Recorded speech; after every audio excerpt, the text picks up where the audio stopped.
The night Cedric Ravenscar walked into a room, men stopped breathing. Not from admiration, from the particular animal instinct that separates prey from predator, that cold, wordless recognition that something irreversibly dangerous had just entered the space.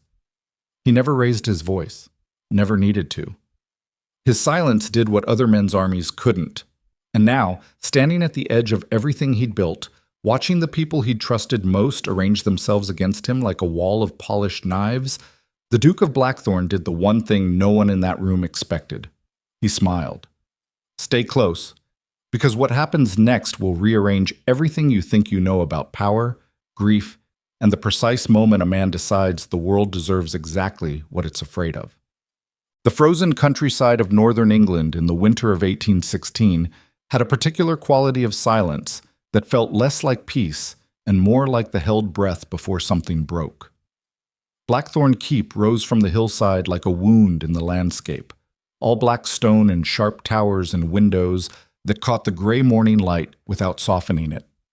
The estate had stood for 400 years, through plagues and revolutions, and the slow, grinding machinery of aristocratic inheritance. It had outlasted better men than the one who currently ruled it. And Cedric Ravenscar, 7th Duke of Blackthorne, understood that fact with the particular clarity of a man who had never once confused his title with his worth. He was 34 years old and already looked like something carved rather than born. The household had been awake since before dawn.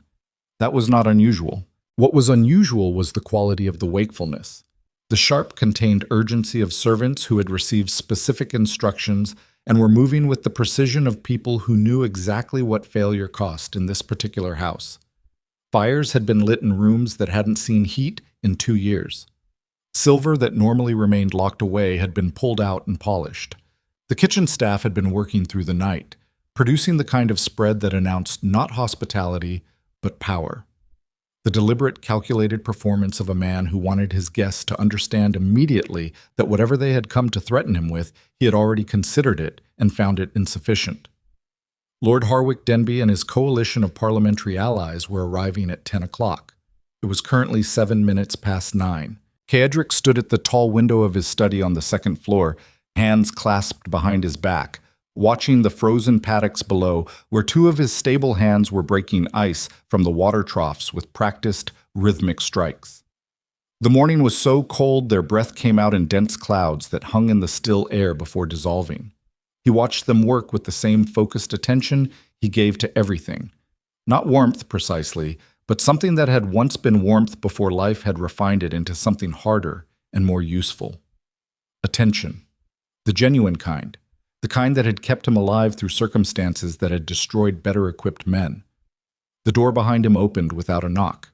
He didn't turn around. "They've passed the eastern gate marker," said the voice of Thomas Hale, his head of household, a man of 62 who had served 3 generations of Ravenscars and possessed the remarkable survival instinct of someone who knew the exact difference between information the Duke wanted and information he needed. 8 carriages. Larger party than expected. How many larger? Lord Denby brought his second son, and Viscount Calloway. Cedric absorbed this in silence. Calloway was unexpected. Calloway represented a faction of the northern landholding families who had remained neutral in the parliamentary maneuverings of the past 18 months. His presence here, aligned with Denby, suggested the neutrality had expired. And the documents from London? Arrived an hour ago, Your Grace, verified and sealed as requested. Put them on my desk. He heard the careful footsteps, the soft placement of the leather portfolio, and then the slight hesitation that meant Thomas had something else. Cedric waited. He had learned, a long time ago, that the information people hesitated to deliver was almost always the most important kind. There's been a development in the stables, Your Grace. Now he turned. Thomas Hale had the face of a man who had spent decades practicing a perfect neutral expression and had almost achieved it. Almost. There was something around the eyes, a careful containment, that told Cedric this particular development was not simple. Speak plainly. The Ashworth girl. Thomas paused. She was found before dawn in the east paddock. One of the night hands discovered her at approximately 4 in the morning. She had apparently been there since sometime after midnight. In the East Paddock, in January. Yes, Your Grace. Is she dead? The question came out without particular inflection. Kedrick had learned, also long ago, that the emotional weight people placed on questions usually served the questioner's comfort rather than the truth's clarity. He asked what needed asking. No, Your Grace, alive, cold and in poor condition, but alive. She's been taken to the servants' quarters, and the physician has been sent for from the village. Kedrick turned back to the window. Below, one of the stable hands had stopped working and was looking up at the keep, with the particular expression of someone who had just overheard something they shouldn't have. The man caught Kedrick's gaze through the glass, registered what he was looking at, and immediately resumed working with considerably increased urgency. Why was she in the East Paddock at midnight in January? We don't know yet, Your Grace. She hasn't been in a condition to speak clearly. Find out? Yes, Your Grace. And Thomas. The man paused at the door. She doesn't leave the keep until I know. The door closed. Kedrick remained in the window for another moment, turning the new information over with the methodical efficiency of someone accustomed to unexpected variables. Clara Ashworth had arrived at Blackthorne Keep 6 weeks ago through a chain of arrangements too complicated to be accidental. A letter from a former solicitor, a recommendation from a household in Yorkshire that Kedrick had never had reason to doubt before, a brief interview conducted by Thomas rather than the Duke himself, because Kedrick had been in London fighting a parliamentary vote that threatened 3 of his northern estates. She had been installed as a kitchen assistant and from all reported accounts had been unremarkable. Quiet, efficient, unobtrusive. People who were deliberately unremarkable almost always had reasons for it. He had been meaning to look into it more carefully. He was running out of time to mean things. The carriages arrived at 9:53, which meant Denby was making the particular statement of men who believed arriving slightly early demonstrated power. Kedrick had arranged himself in the great hall rather than his study, a deliberate choice that removed the psychological comfort of territory from the equation. The great hall of Blackthorne Keep was a room designed to make human beings feel small. 400 years of architecture had been very successful at this. The ceiling vaulted upward into shadows that no candlelight quite reached. Portraits lined the walls in an unbroken sequence of aristocratic severity that communicated, without words, the considerable weight of the name Ravenscar and the rather shorter list of people who had successfully challenged it. Kedrick stood at the center of it in plain black. No decorative chain, no rings except the heavy signet that had sat on his right hand since the day his father placed it there, and told him, without ceremony or sentiment, that the name now belonged to him. Lord Harwick Denby came through the doors with the particular energy of a man who had rehearsed his entrance and was pleased with how it was going. He was 58, heavy in the way that spoke of comfortable decades, with small eyes that moved very quickly for a face that worked hard to appear slow and affable. Behind him came his son, Arthur, 26, a young man whose primary qualification appeared to be resembling his father while being 30 years younger. Behind Arthur came Viscount Calloway, dark-coated and careful, watching the room in the precise way that told Kedrick the Viscount understood more about the nature of what was happening here than Denby did. 6 additional men filled out the delegation. 2 Kedrick recognized as parliamentary functionaries with no real power but considerable usefulness as witnesses. 4 others he did not recognize, which was interesting. Ravenscar! Denby's voice filled the hall with practiced authority. He didn't use the title. That was the first move. Denby. Kedrick's voice didn't fill anything. It occupied exactly the space it needed, and no more, and somehow this was worse. You brought more people than we discussed. The scope of our conversation has expanded since we last corresponded. Has it? Significantly. Denby moved further into the hall with the confidence of a man who believed the home advantage belonged to whoever had the most allies in the room. I think you'll find that what we have to discuss today goes rather beyond the initial matter of the Thornfield lease agreements. Kedrick looked at him for a moment with an expression that contained nothing in particular. Sit down, he said, not an invitation. All of you.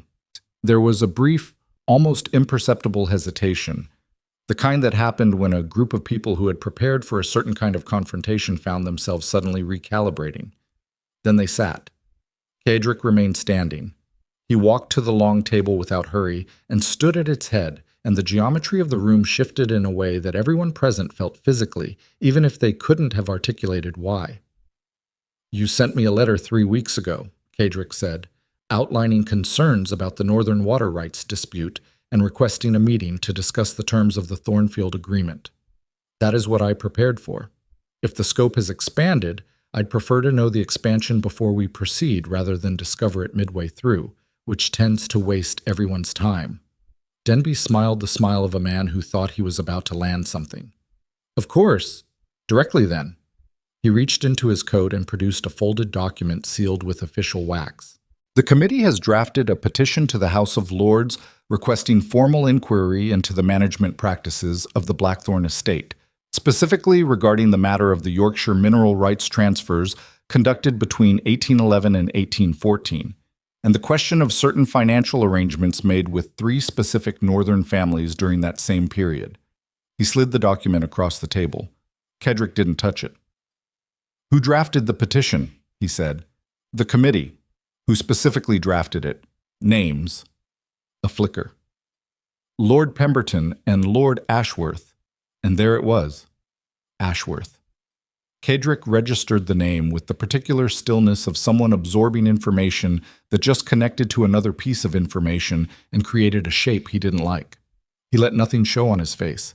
He had years of practice at this. "Lord Ashworth," he said, as if noting the weather. "I wasn't aware Ashworth had re-entered parliamentary activity.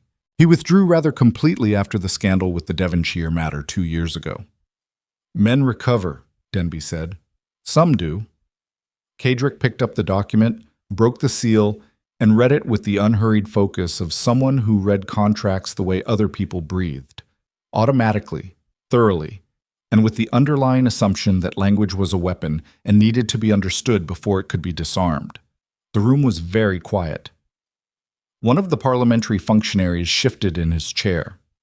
Arthur Denby stared at a point slightly above Cedric's head with the look of someone desperately trying to appear more comfortable than they were. He read it twice, folded it, set it down. "The financial arrangements referenced in Section 2, he said, specifically the transfers involving the Hartley and Moorfield families. Those were conducted as debt forgiveness arrangements following the collapse of the wool market in 1812, fully documented, fully legal, and filed with the appropriate offices at the time. The Yorkshire mineral rights question was adjudicated by the county court in 1815 and found entirely in my favor. The ruling is also filed." He looked at Denby with the particular quality of attention that had made grown men, including men significantly larger and more physically powerful than Lord Harwick Denby, find reasons to be somewhere else. "This petition would not survive preliminary review. Whoever told Ashworth it would was either incompetent or lying to him for their own purposes." Denby held his ground, which Cedric noted with mild respect. "The petition is a formality. What we're really here to discuss, Ravenscar, is the broader question of your continued relationship with certain political interests that a number of us find concerning. Your opposition to the enclosure legislation last session cost several members of this committee considerable money. Your alliance with the Reform faction in the Lords is seen, frankly, as a betrayal of the interests this committee represents." "I vote according to my judgment," Cedric said. "I always have. You knew that when you chose to build financial structures dependent on my support without securing it. We're asking you to reconsider your position. You're asking me to trade my vote for the withdrawal of a petition that won't survive review." Cedric tilted his head very slightly. "That's a poor trade, Denby. I'd expect better from you." The temperature in the room had been dropping steadily throughout this exchange in a way that had nothing to do with the actual fires burning at each end of the hall. Calloway, Cedric noticed, had said nothing.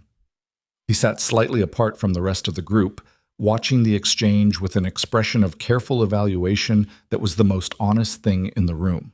"There are other considerations," Denby said, and his voice had shifted into something flatter, something that had given up on performance and was speaking from a different place. Personal ones. There are questions being raised in certain circles about the judgment of a man who has kept to himself so completely since his wife's death that he's become removed from the obligations of his position. An estate this size requires active management of social relationships, as well as financial ones. There are those who would argue that a man who has spent 2 years in effective isolation from the social fabric of his class may not be the best advocate for that class's interests. A long silence. "Say what you actually mean," Kedrick said. Denby looked at him steadily. "We want your proxy votes for the spring session, all of them. In exchange, the petition disappears, and we make it known in the appropriate circles that concerns about your stability have been resolved satisfactorily." Kedrick looked at him for a moment with an expression that Arthur Denby, who would describe this scene in letters for the rest of his life, would later call the most frightening thing he'd ever seen on a human face. Not rage, not contempt, but something that made rage and contempt look warm. "You came to my house," Kedrick said quietly, "to tell me that if I don't give you what you want, you'll tell people I'm unstable. You brought 8 men as witnesses to make the threat feel formal." He paused. "You brought Lord Ashworth's petition as a prop, and somewhere in Ashworth's household, I now suspect, there is a young woman who arrived in my kitchen 6 weeks ago and was found half frozen in my east paddock before dawn this morning." Another pause. "I want you to think carefully about whether this conversation is still moving in the direction you intended when you planned it." The silence that followed was the kind that precedes things. Denby had gone slightly pale. Calloway had gone very still. The parliamentary functionaries were doing their level best to become furniture. "I have a proposal," Kedrick said, before anyone could speak. "You leave my house. Today. The petition is withdrawn by end of week. Lord Ashworth's connection to a woman placed in my household, without my knowledge, is explained to me in writing within 48 hours. And we never have this particular conversation again." He picked up the petition document, folded it once more, and held it in his right hand. "In exchange, I don't bring to the attention of the relevant Parliamentary Oversight Committee the fact that 3 members of your coalition received payments from a Flemish banking interest in October that appear, from the documentation I currently possess, to represent an attempt to purchase votes on the trade tariff question." He set the document down. "The documentation is sitting on my desk upstairs. It has been there for 6 weeks. I haven't done anything with it because I was waiting to see what you intended. Now I know." The room breathed differently. Denby said nothing for a long moment. Then, in a voice stripped of everything except the bare fundamental of a man trying to determine whether the ground beneath him was solid, "You're bluffing."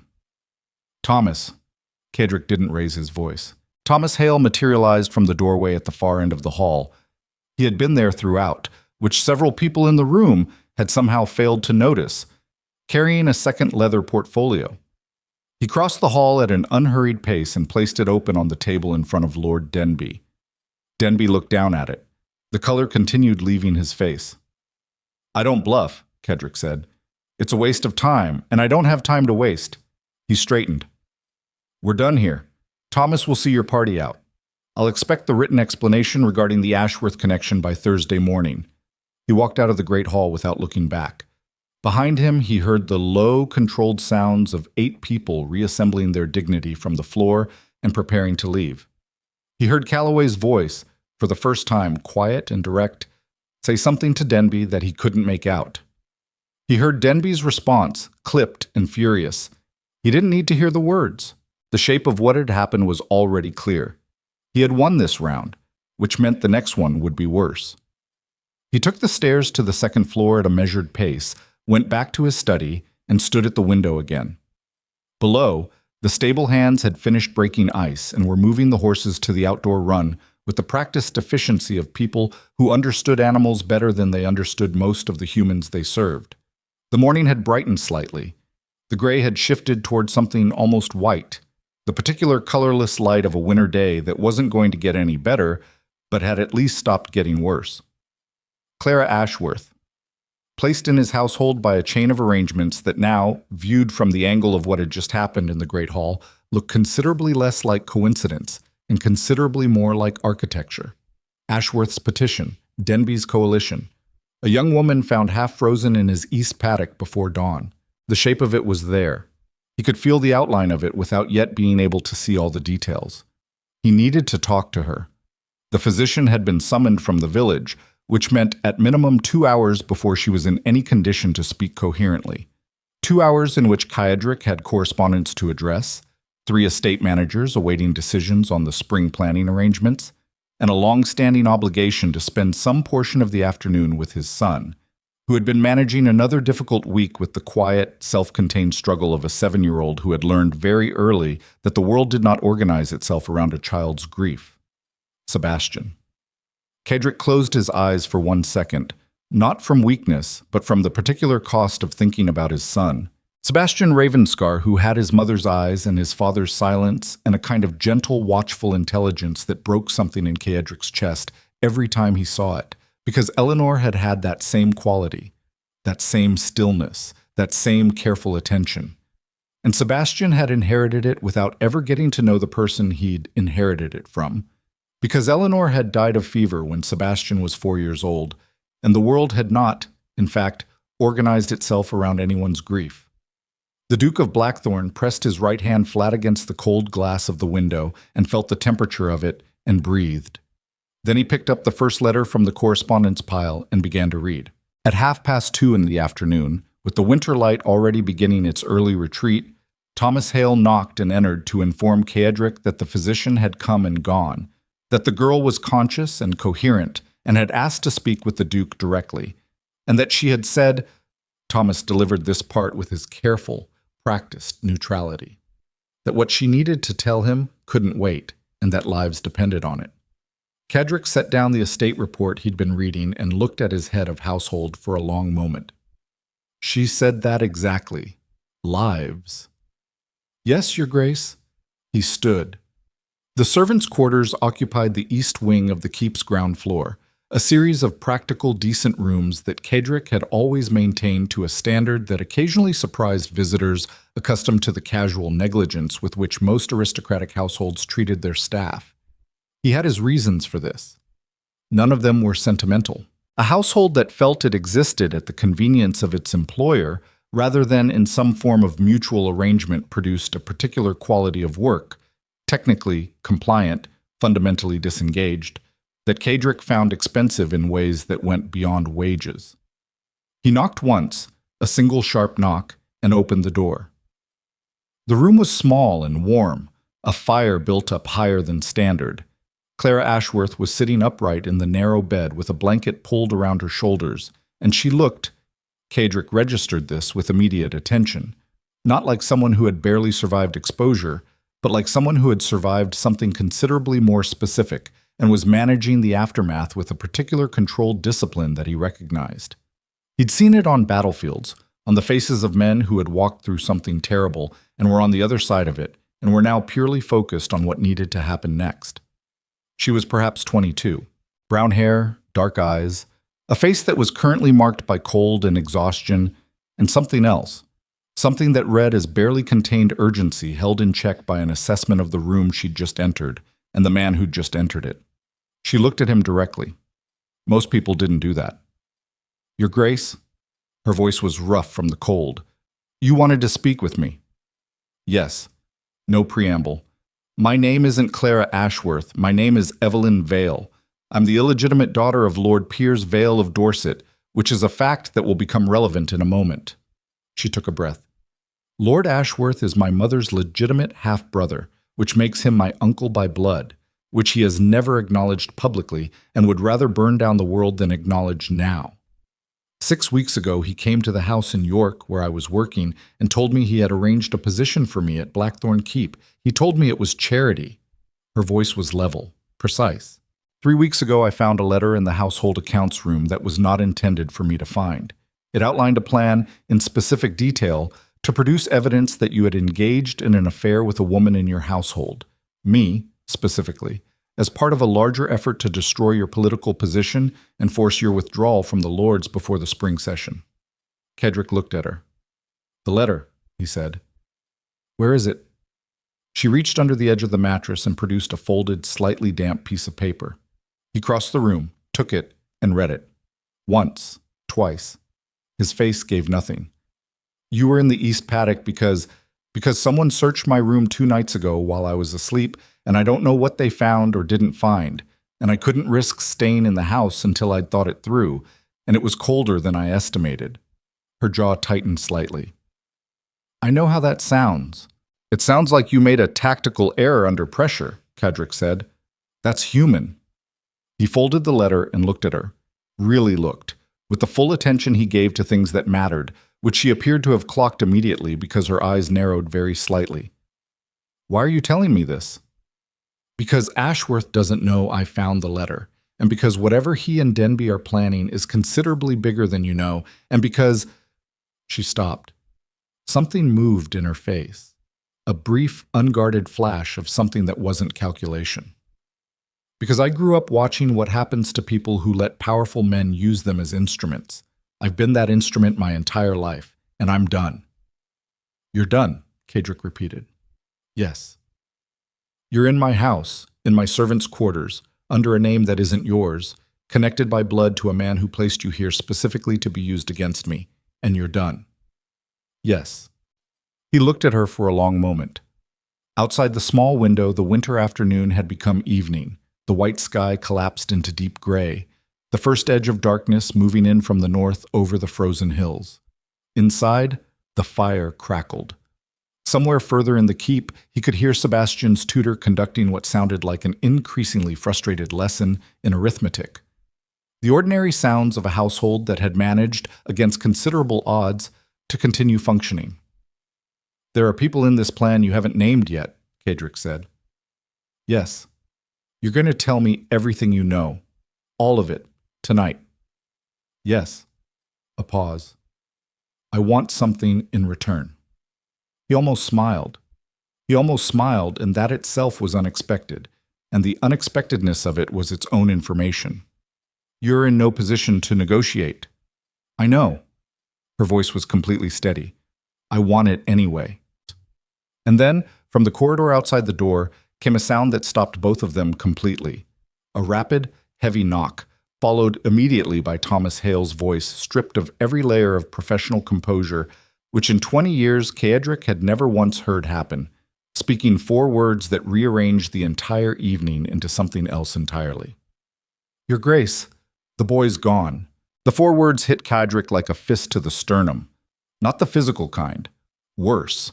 The kind that bypassed muscle and bone entirely and found something underneath, something he'd spent 2 years building walls around with the deliberate architectural precision of a man who understood that certain kinds of damage, left unprotected, would eventually kill you more completely than any enemy could manage. He was through the door before Thomas finished the sentence. The corridor outside the servants' quarters was cold and dim, the evening having settled fully into the keep, while Cadric had been sitting inside that small, warm room. Thomas stood in the hallway with the expression of a man who had just done the hardest thing in his professional life, delivering 4 words to a father that no one should ever have to deliver, and was now managing the aftermath of having done it. His hands were at his sides, his face was controlled, only his eyes gave it away, the particular quality of a man bracing for something he couldn't predict. Explain, Cadric said. Mr. Briggs went to collect the young master for supper at 5:30. The room was empty. The window was unlatched. Thomas kept his voice level. We've searched the residential wing and the ground floor. He's not inside the keep. How long? We don't know exactly when he left. Mr. Briggs last saw him at 3 o'clock.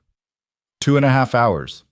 Cadric was already moving down the corridor toward the main stairs, and Thomas fell in alongside him without being asked. The stables. Already checked. Head groom says none of the horses were touched. North garden. Searched. The old well enclosure off the east wall. A beat. We didn't check it. Cadric took the stairs at a pace that was not running but was the thing immediately before running. Controlled forward momentum at the edge of what composure allowed. Who else knows he's missing? Myself, Mr. Briggs, the 2 footmen who helped search the residential wing. I told no one else until I spoke to you. Good. Which meant the information was still contained, which meant the shape of what was happening hadn't been handed to anyone who might use it. Because the people who had been in his great hall this morning were still, some of them, within 10 miles of Blackthorne Keep. And a missing child was not just a missing child in the context of this particular day. That thought arrived in Kadrick's mind with the cold, flat clarity of a man whose instincts had been trained by enough genuine danger to recognize the difference between coincidence and design.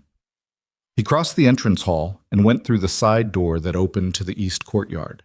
The evening air hit him like a physical object, sharp, dense cold, the kind that January produced in the north when the wind dropped and the temperature simply fell without obstruction. He didn't have a coat. He didn't stop to get one. The east wall of the keep enclosed a small courtyard that had been, in earlier generations, used for practical purposes that more recent Ravenscars had converted to garden. It still had the bones of its original function: stone walls, a covered well, a low outbuilding that now stored garden equipment, and in the far corner, tucked against the junction of the east and north walls, where two angles of stone created a pocket of slightly less wind, a 7-year-old boy was sitting with his back against the stone and his knees pulled to his chest and his face turned toward the darkening sky above the keep's roofline. Sebastian. Kaedric covered the distance across the courtyard at a pace his body chose without his permission, faster than he'd intended, faster than was composed, and crouched down in front of his son without speaking first because he'd learned, in 7 years of being this particular child's father, and 2 years of doing it alone, that the first thing Sebastian needed was the physical confirmation that the person who'd arrived was not a threat, and that the physical confirmation took approximately 3 seconds of stillness to transmit, and that those 3 seconds were worth every instinct screaming in Kaedric's chest to grab the boy and bring him inside immediately. Sebastian looked at him. His face was cold, lips slightly pale, cheeks carrying the red-white pattern of prolonged exposure, and his eyes were the specific dark gray of his mother's eyes, which still, even now, required a fractional internal adjustment every time Kaedric looked directly at them. "You're not wearing a coat," Kaedric said. His voice came out lower than he'd intended and rougher. "Neither are you." Sebastian's voice was 7 years old and contained a quality that had been there since approximately age 4, a gravity, an old soul steadiness that most adults found disconcerting in a child, and that Kaedric found in equal measure both remarkable and heartbreaking. "No." Kaedric settled into a crouch that wasn't sustainable for a long conversation, but communicated something important about the conversation's nature, that it wasn't happening from above. "How long have you been out here?" "A while." "Mr. Briggs was looking for you." "I know." "It's January." "I know that too." A brief silence. Around them, the courtyard held the specific quality of silence that stone walls produced. Not quiet exactly, but a contained stillness that felt separate from the rest of the world, which was perhaps why a 7-year-old who needed to be away from something had chosen this particular corner. "You want to tell me why?" Kaedric kept his voice even, not demanding, not alarmed. The evenness wasn't performance. It was something he'd worked to produce deliberately, because he understood that Sebastian processed the emotional temperature of a room with extraordinary precision and would close down completely in the presence of anything that felt like panic. Sebastian was quiet for a moment. His eyes had moved back to the sky above the roofline. "Mr. Briggs said Lord Denby came today with a lot of men." "He did." "Were they here to cause trouble?" "They tried." "Did it work?" "No." Sebastian was quiet again. Then, "Mrs. Hale was crying in the kitchen this morning. She stopped when she saw me, but she'd been crying before." Kaedric absorbed this. "I didn't know that." "She tries not to let people see." Sebastian's voice was completely matter-of-fact. "She misses Mother." The thing in Kaedric's chest moved. He kept his face still. "Yes, she does. So do I." Sebastian said it the same way he said everything, without performance, without the bid for response that most children layered into emotional statements. He said it the way you stated a fact about weather. Present. Inarguable. Already processed into something he carried rather than something he needed to put down. "I know," Kaedric said. The wind moved briefly through the courtyard, finding them despite the walls, and Sebastian shivered once, a small, controlled shiver, the kind produced by a body trying not to show it was cold. "Come inside," Kaedric said. He straightened and then, without premeditation, without thinking about it in the way he thought about things, He reached down and picked his son up, which was not something he did with any frequency because Sebastian was 7 and had opinions about dignity, but which Sebastian did not resist. The boy settled against Cedric's shoulder with the specific quality of a child who had been cold and alone longer than was comfortable and had been waiting, without admitting it, for exactly this.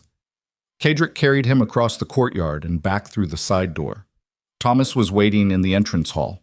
He took in the scene, the Duke carrying his son, both of them without coats, Sebastian's face half buried against Cedric's shoulder. And the relief on Thomas's face was the most unguarded expression Cedric had ever seen on the man in 20 years of service. "Hot water for a bath," Cedric said, "and have Mrs. Kent send supper to the young master's room." "Yes, Your Grace." "And Thomas, the woman in the East servants' quarters, she stays. Make sure that's understood." Thomas's expression registered something. Not surprise exactly, but a recalibration. "Yes, Your Grace." An hour later, with Sebastian bathed and fed and asleep with the swift totality of a child who had spent considerable emotional energy and was now done with consciousness, Cedric stood in the corridor outside his son's room and let himself hold, for exactly 30 seconds, the full weight of the afternoon. The thing that lived below the controlled surface of his daily functioning. The thing that was not grief exactly. Not anymore, but something grief had become over 2 years of being carried, pressed upward with the mechanical patience of something that had learned not to ask for much because it never got it, but that still, occasionally, insisted on being felt. He gave it 30 seconds. Then he went back downstairs. Evelyn Vale was sitting at the small table in the servants' room with a cup of something warm and the focused stillness of someone who had used the intervening hour to think rather than wait. She looked up when he came in. The urgency was still there in her eyes. She hadn't been able to stop it. But it was contained now, banked down beneath something that read as patience of the hard-won variety. "The boy," she said. "Fine. Good." She said it with a brevity that contained more relief than the word usually carried, which was an interesting detail. Cedric pulled the chair on the opposite side of the table, turned it backward, and sat with his arms folded across the top of it. The reversal was instinctive. The same geometry he used in any conversation where he needed to think clearly, for reasons he'd never analyzed. "You said lives, plural." "Yes." "Explain what you meant." She set down the cup, straightened slightly, and then she told him. It took 40 minutes, and she told it the way people told things when they had been carrying information at considerable personal cost and had made a decision to put it down, completely, in order, without editing for palatability. Lord Ashworth's original approach. The forged letter of introduction, crafted to move through the right intermediaries to arrive on Thomas Hale's desk, looking legitimate. The specific role she had been instructed to play, simply to exist in the household, to be visible, to create the proximity that could later be interpreted in whatever direction Ashworth and Denby's legal architects decided to frame it. What she hadn't been told, and had discovered through a combination of overheard conversations and the letter she'd found in the accounts room, was the full scale of what was actually being constructed. Denby's coalition wasn't simply trying to neutralize Cedric's parliamentary vote. They were attempting to dismantle his ownership of 3 specific northern estates, whose mineral rights, if transferred under legal compulsion following a scandal that destroyed his public standing, would represent a financial gain for the coalition that dwarfed anything achievable through ordinary political maneuvering. "The estate in question is Thornfield North," she said. "Not the main Thornfield parcel, the northern section that wasn't included in the original lease dispute. There's a coal seam under it, a significant one. It's been surveyed quietly without your knowledge." Cedric looked at her.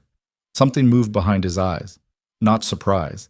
The absence of surprise was its own quality. "How do you know about the survey?" "Because the man who conducted it is my mother's cousin. He came to see Ashworth 3 months ago, and I was still at Ashworth's house in York at the time. I was meant to be upstairs. I wasn't."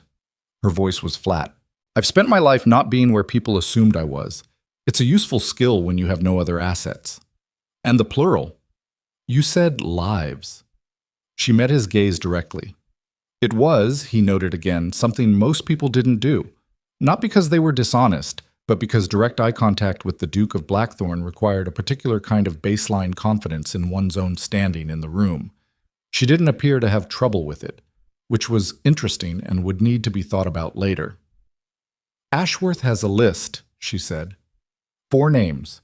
People who have information about the Thornfield survey and what it represents. People whose testimony, if it ever reached the right ears, would expose the entire scheme. I saw the list. I have 2 of the 4 names memorized. She paused. One of them is a woman in a village 2 miles north of the Thornfield estate. She's the wife of the man who conducted the original survey, and she knows what her husband found. The plan, as best as I understood it from what I overheard, was that she was going to experience a domestic misfortune before the spring session began. The word misfortune sat in the room like a stone dropped in still water. "You're certain," Kadrick said. "No, I'm certain of what I heard. I'm not certain of how seriously it was intended. But I've been in that house long enough to know that when Ashworth uses the word misfortune, he means it exactly as architecturally as it sounds." Kadrick was quiet for a moment. His right hand was on the back of the chair, and he became aware distantly that the pressure of his fingers against the wood had increased. A small, involuntary physical notation of something that was not rage but was in the same county as it. He released the pressure deliberately. "The second name," he said. "The second name is more complicated." She looked at him steadily. "It's yours." He let that land. "Walk me through that." "You have documentation," she said. "The portfolio you used this morning. Thomas brought it into the Great Hall. Denby saw it. Whatever is in that portfolio represents enough of a threat to the coalition that they can't afford to leave it where it is. Which means that at some point before the spring session, they need to either obtain it or discredit it. And the cleanest way to do either is to discredit you so completely that anything you produce becomes inadmissible in the court of public opinion before it reaches any formal proceeding. That's what this has been about from the beginning." "Yes." "Not the vote, the documents. The vote was leverage, something to offer you in exchange for the documents, if you were willing to negotiate. If you weren't," she gestured minimally, "then the other architecture, the scandal, the inquiry, the managed destruction of your credibility. Slower, messier, but they had months before the session." Kadrick stood. He moved to the window, which looked out onto nothing but the dark courtyard and the black outline of the outer wall. His reflection was faint in the glass, a thin ghost of the shape he occupied without detail. He looked at it for a moment without seeing it. The entire calculation of the morning had just shifted. The petition, the threat about his stability, the vote negotiation, all of it a surface layer. Below it, the real mechanism, which was considerably more aggressive and considerably more dangerous than anything Denby had put in front of him in the Great Hall. He had read the room correctly this morning, but had read the depth of it wrong. He had won a battle that was a distraction from the actual war being fought 2 levels beneath it. He turned back. "Who else knows what you've told me?" "No one. As far as Ashworth is concerned, I know nothing. I'm a name on a list, a tool that hasn't been used yet." "Are you willing to be a witness? Formally, if it comes to that." She held his gaze. "Yes." "You understand what that means. Ashworth will respond. The people connected to this scheme will know who you are. Your name, your history." "I don't have much of a history worth protecting," she said, and the way she said it, dry, precise, with the particular economy of someone who had already made peace with a truth that would have cost other people considerably more, stopped him for a moment. "That's not— I know what I have and what I don't," she said. "I've been counting it for a long time." A pause. Not brittle, just honest in the way that people were honest when they'd gotten to the other side of self-pity and found it a more useful country than the one they'd left. "I'm not doing this because I have nothing to lose. I'm doing it because I'm tired of being a piece other people move around a board. That's all." Kadrick looked at her for a moment with the full attention he'd given to the letter, to the petition, to Lord Denby's face in the Great Hall, the kind of attention that stripped things down to what they actually were rather than what they presented. What he saw was a 22-year-old woman with no formal power, no money, no family that acknowledged her, a name that wasn't hers, and a particular quality of bone-deep, stubborn clarity that he recognized immediately and could not have explained in any terms that weren't circular. He recognized it because he'd had to build his own version of it from scratch, and he knew what the building cost. "All right," he said, "here's what happens now." He told her, clean and direct, the same way he'd addressed the Great Hall. No ornamentation, no softening. The woman in the village near Thornfield needed to be moved immediately, tonight if possible, before Ashworth realized the timeline had changed. The documentation in his study needed to be copied, and the copies placed in 3 separate locations, none of them inside Blackthorne Keep. Evelyn herself needed a different identity, not because he doubted her willingness, but because the moment her real name and her real connection to Ashworth became public knowledge, the narrative Denby's people would construct around it would be designed to make her testimony look like motivated revenge rather than truth. "You can't do the Thornfield woman tonight yourself," she said when he finished. "If you move openly, Ashworth's people will know within hours." "I'm aware. I can do it." She said it without drama. "I know the road to Thornfield. I grew up in that part of the county, and Ashworth's people don't know I've changed sides yet. I can move without raising any flags that you moving wouldn't." He looked at her. "You were half frozen in my east paddock this morning. I'm warmer now. It's not—" He stopped. He was about to say "not safe," and the statement stalled in his throat because the entire conversation had been about safety, being a relative concept at best, and because the particular look on her face, patient, direct, slightly like she was waiting for him to finish the thought she'd already had, made the sentence feel like what it was, which was a reflex he hadn't examined. "It's not negotiable," he said instead, differently. "Not tonight. You're not recovered, the road is iced, and I don't send people into situations without preparation because it costs more than it saves." He paused. "Tomorrow morning, before light, I'll have one of my men ride ahead to confirm the road. You'll have papers and a reason to be on the road if you're stopped, and someone with you." She absorbed this. Something shifted slightly in her expression, not softening, but a kind of recalibration, the adjustment of someone who had been prepared for an argument and had encountered something that didn't require one. "That's fair. Yes, it is." He moved toward the door, stopped, didn't turn all the way around. "The name, Vale. My mother's family name. She was never married to my father." Her voice was even. "She died when I was 9. He declined to acknowledge me after she was gone. Lord Ashworth is the only family connection I have, which is—" She stopped. The dry edge came back. A certain kind of irony.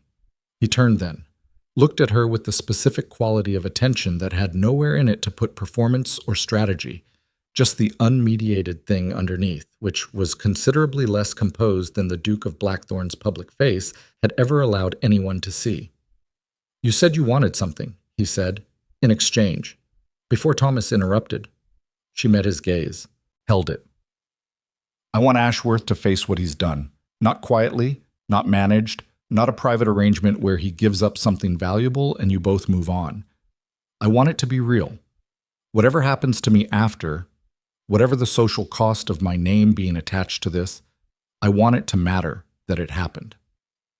The fire in the small grate had burned down to deep red coals. Outside, the wind had come back, moving against the stone walls of the keep, with the patient, grinding force of winter that did not negotiate and did not offer alternatives. Cadric looked at the woman across the small room. This woman who had arrived in his house with someone else's name and survived the East Paddock in January and sat across from him with the particular spine of someone who had been broken at enough angles to know exactly what shape she came back to. And something shifted inside the cold architecture of his chest. Not warmth. Not yet. Something structurally prior to warmth. The recognition of its possibility, which was considerably more dangerous because he knew exactly what to do with coldness, and he did not yet know what to do with this. "Go to sleep," he said.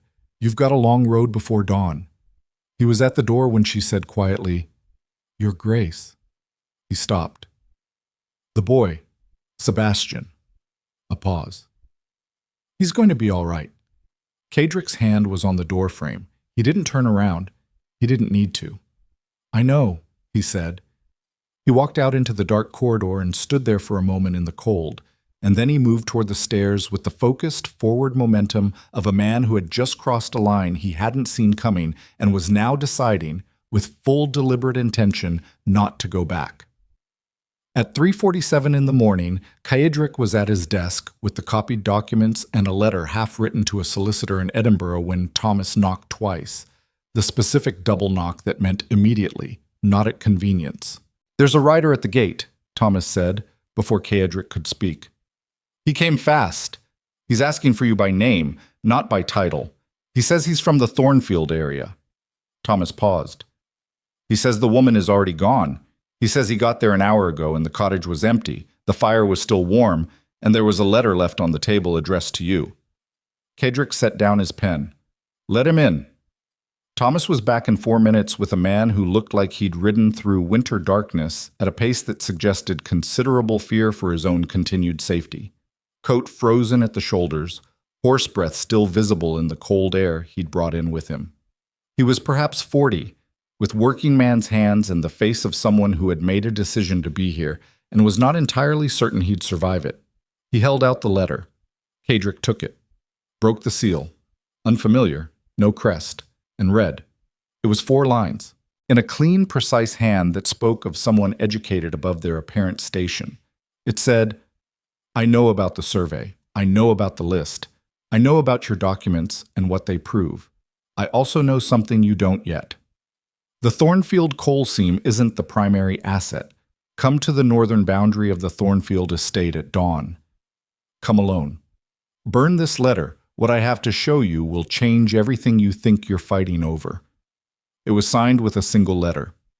Caedric read it twice. Then he looked at the writer. "Who gave you this?" "A woman, Your Grace, at the crossroads outside Thornfield Village. Said she'd been waiting 3 hours. Said if you don't come, she'll take what she knows to London herself." The man's voice was careful in the particular way of someone repeating words they don't fully understand. "She said one more thing." He paused. "She said to tell you the boy wasn't safe because of Denby. The boy wasn't safe because of something older than that." The room was very still. Sebastian, the east paddock, the unlatched window. A 7-year-old who had gone outside alone on the coldest night of January, and the fact that Caedric had attributed it to grief and the boy's own particular inner weather, and the fact that he had been wrong, or perhaps not wrong about the grief, but wrong about its being the only variable, unfolded in his chest with the cold precision of a lock opening. Someone had been watching his house, someone who was neither Denby nor Ashworth, someone who knew about a coal seam that both Denby and Ashworth believed was the prize at the center of everything, and someone who was suggesting that it wasn't. Caedric set the letter in the fireplace, watched it burn, turned to Thomas, whose face had passed entirely beyond professional composure into something that looked very much like a man standing at the edge of a decision he hadn't been told he'd have to make tonight. "Wake no one," Caedric said. "Tell no one where I've gone. If I'm not back by full light, open the second drawer of my desk. Everything you need is there. Your Grace, if anyone comes to the gate before I return, the answer is that I'm unavailable and I will remain so." He was already pulling on his coat, moving toward the door. "And Thomas, Your Grace, check on Sebastian every 30 minutes until I'm back." He walked out of Blackthorne Keep into the frozen dark before dawn, alone, toward something that had just redrawn every line of the map he'd been using, toward a crossroads outside a village he'd controlled for a decade, to meet a woman identified by a single letter who knew something about his son that she had no legitimate reason to know, and who was waiting for him with information that would not, he understood with cold, absolute certainty, make anything simpler. This was the point past which nothing would be the same. He rode into it without slowing. The road to Thornfield in the hour before dawn was the kind of dark that had weight to it. Not the theatrical darkness of storms or dramatic evenings, the flat, specific darkness of a winter night at its coldest point, when the sky had gone completely black and the frost on the road reflected nothing, and the only sound was the rhythm of hooves on frozen ground and the low, constant pressure of wind moving through the skeletal trees on either side. Caedric rode at a pace that covered distance without announcing itself, the kind of pace a man used when he needed to think, and movement was the mechanism by which thinking happened. He had been riding for 40 minutes, The letter had said dawn. The crossroads outside Thornfield Village was another 20 minutes at this pace, which gave him 20 minutes of darkness and motion and the particular quality of clarity that came to him always when everything unnecessary had been stripped away and what remained was pure problem. The letter was signed A. The woman identified as waiting at the crossroads was the wife of the survey man, or had been, before she'd disappeared from a warm cottage leaving a fire still burning, which meant she'd been warned, or had warned herself, or had been moved by someone with advanced knowledge of the timeline. None of those options were simple. All of them implied a layer of organization that went deeper than what Evelyn had described from the accounts room letter. And then the last thing the writer had said. The boy wasn't safe because of Denby. The boy wasn't safe because of something older than that. Cadrick's hands were steady on the reins. His breathing was controlled and even. His mind was working with the stripped-down precision he'd developed over years of operating in environments where the cost of a wrong read was measured in things he couldn't replace. And beneath all of that, beneath the machinery of analysis and strategy and cold tactical function, there was a single sustained note of something he did not permit himself to call fear, but which occupied exactly fear's frequency. Sebastian. 7 years old and sleeping 30 minutes ago with the trusting totality of a child who believed the walls his father had built around Blackthorne Keep would hold. The child who had sat in the courtyard looking at the sky above the roofline and said, "So do I without drama, the way you stated the weather." The child who had his mother's eyes. Something older than Denby. He pushed the horse faster. The crossroads materialized out of the darkness at 4:23 in the morning. A junction of two frozen roads marked by a stone post that had stood there long enough to have lost most of its inscription to weather. A single lantern hung from the post, which meant someone had placed it there recently, which meant the meeting had been arranged with more preparation than an improvised escape from a warm cottage would typically allow. A figure stood beside the post. Female. Slight. Wrapped in a dark traveling coat that had seen considerable use. She didn't move when she heard the horse, didn't step back, didn't shift into the shadow of the post, which was itself a kind of information. People who stepped back from arriving horses at 4 in the morning in the dark were people who were afraid. This woman wasn't performing confidence. She simply wasn't afraid, which in Keedrick's experience was either stupidity or the specific calm of someone who had already accepted that the worst had happened, and everything from this point forward was aftermath. He stopped the horse 10 feet away and looked at her. She was perhaps 50.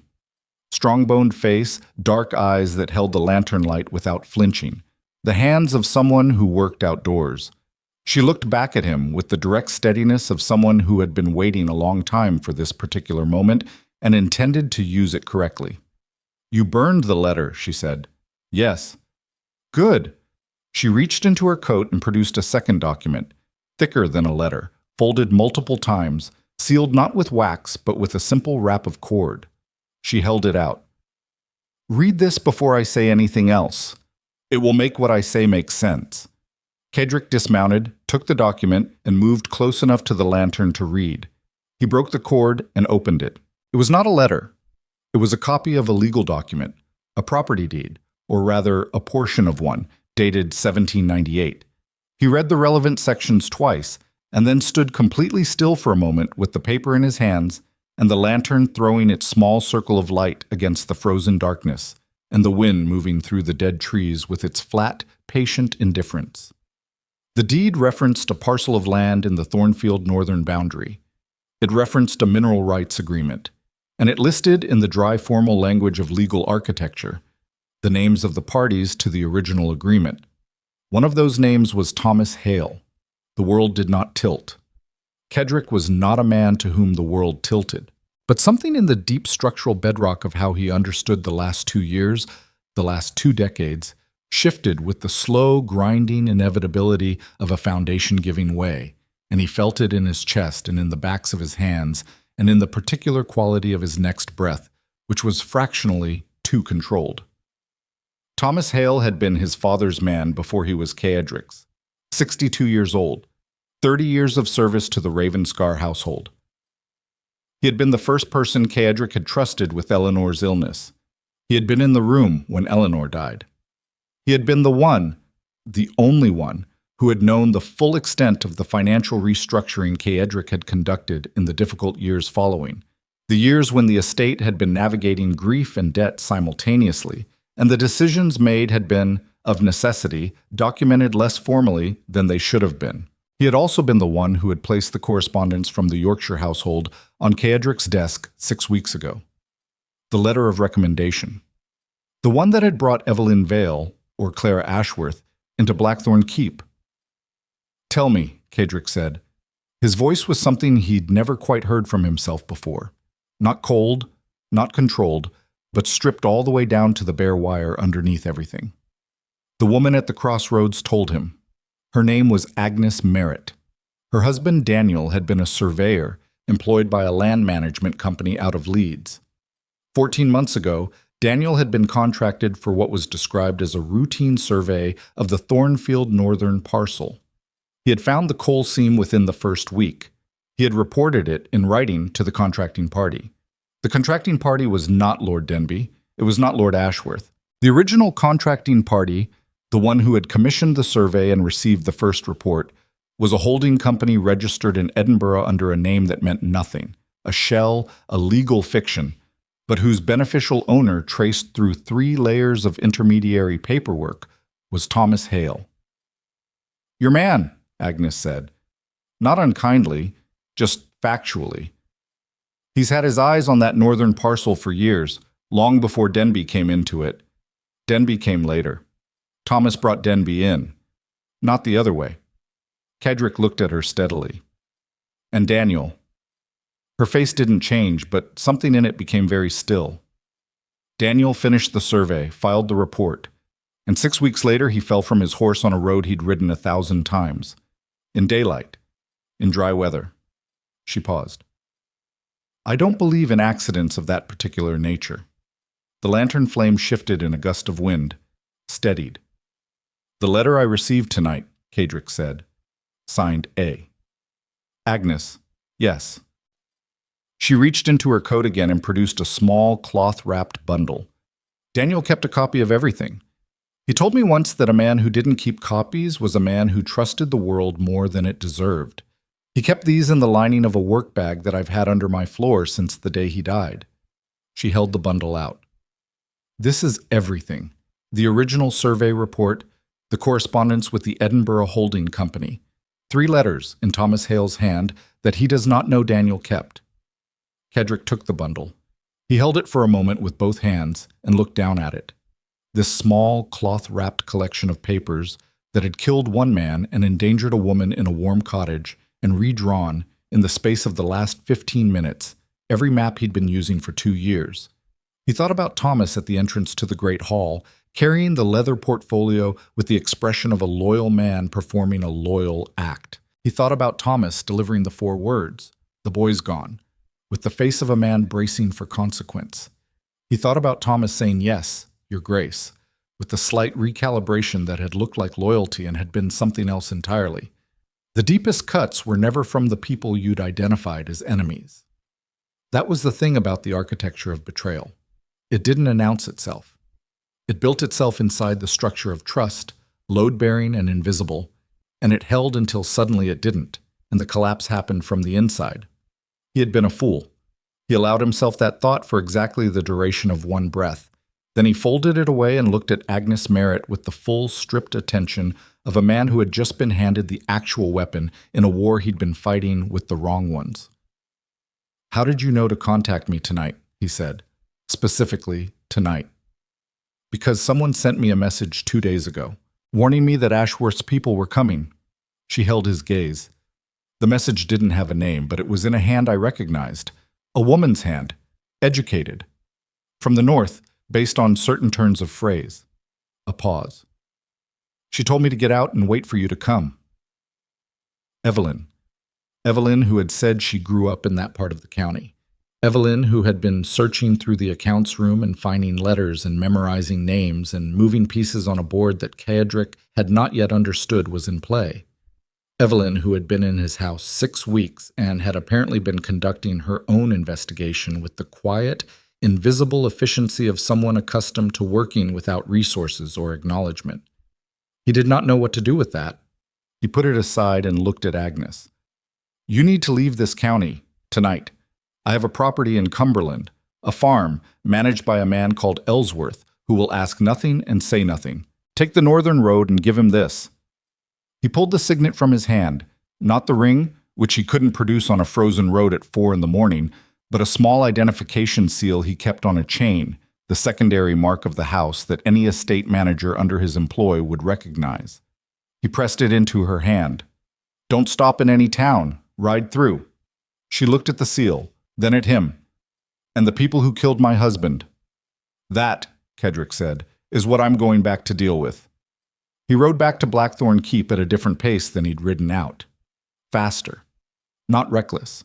A different quality of speed, the kind produced by absolute purposefulness, by a man who had just received a fundamental reorientation and was now moving with the precise, focused energy of someone who understood exactly what needed to happen next and was burning through every second that stood between now and the moment he could begin it. The cold hit him differently on the return journey, not as obstacle, as clarification.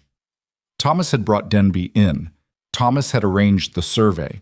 Thomas had, in some manner not yet entirely clear, been positioned inside the Ravenscar household for years as something that looked like loyalty and functioned as the deepest kind of access an enemy could ever obtain. And Thomas had placed Evelyn in the household, which meant one of two things.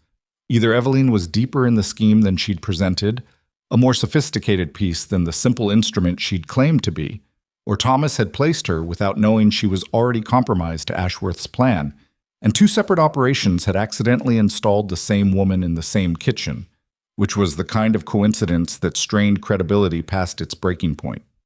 Or the third option, which Kaedric turned over as the keep's towers appeared against the still dark sky ahead.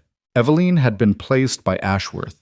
Thomas had facilitated the placement without knowing whose arrangement it was, believing it was his own recruitment of a useful intelligence asset, while actually serving Ashworth's design without realizing it, which would mean Thomas was not the architect of Evelyn's presence, but a mechanism in someone else's architecture, which would mean Ashworth's scheme was considerably more sophisticated than any of Kaedric's models had accounted for. It would also mean that the question of where Evelyn's actual loyalties sat remained, despite everything she'd told him, genuinely open. He rode through the gate at 4:51 in the morning. The keep was quiet in the specific way of a house where people were asleep, but one person was not. Every window dark except the study on the second floor, which showed the warm, low light of a fire kept up. Kedrick swung down from the horse and handed the reins to the night groom, who materialized from the stable doorway with the automatic competence of a man trained to expect the Duke at irregular hours and ask nothing about it. He went through the front entrance and up the stairs. He did not go to his study. He went to Thomas Hale's room, which was on the second floor of the residential wing, a room that Thomas had occupied for 11 years since the previous head of household retired. He knocked once. A silence. Then movement. Thomas opened the door in his nightclothes with the expression of a man woken at an hour that nothing good had ever preceded, and something moved across his face when he saw Kaedric standing in the corridor. Something that, in the new light of the last hour, was not what Kaedric had ever read it as before. Not the concerned loyalty of a trusted man startled awake. Something more complex. A very fast, very controlled internal calibration. "Dress," Kaedric said. "Come to my study. Now." He turned and walked down the corridor. He was standing at his desk with the cloth-wrapped bundle from Agnes Merritt in his hands when Thomas came in 4 minutes later. The older man had dressed with his usual precision, even at this hour. Coat, cravat. The presentation of someone who understood that maintaining appearances was a form of power. He stood just inside the door and looked at Kaedric with a measured expression that was nothing like the face he'd worn in the great hall yesterday morning when he'd delivered the portfolio. Kaedric set the bundle on the desk between them and unwrapped it. He watched Thomas's face. The letters were visible first, 3 of them, in Thomas's own hand, on his own characteristic paper. Thomas looked at them, and something happened in his eyes. A single rapid movement, a flash of something. And then the careful neutrality locked back into place. But it was too late. Kaedric had seen it. He had spent 11 years reading Thomas Hale's face, and he knew every register of it, And what had just moved through those eyes was not the response of an innocent man looking at a document he'd never seen. It was recognition. Contained, rapid, professionalized, but recognition.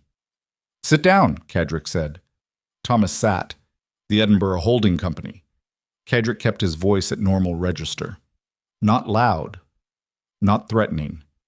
The complete absence of performance, which was the most dangerous thing he possessed. "How long?" Thomas looked at him for a moment across the desk.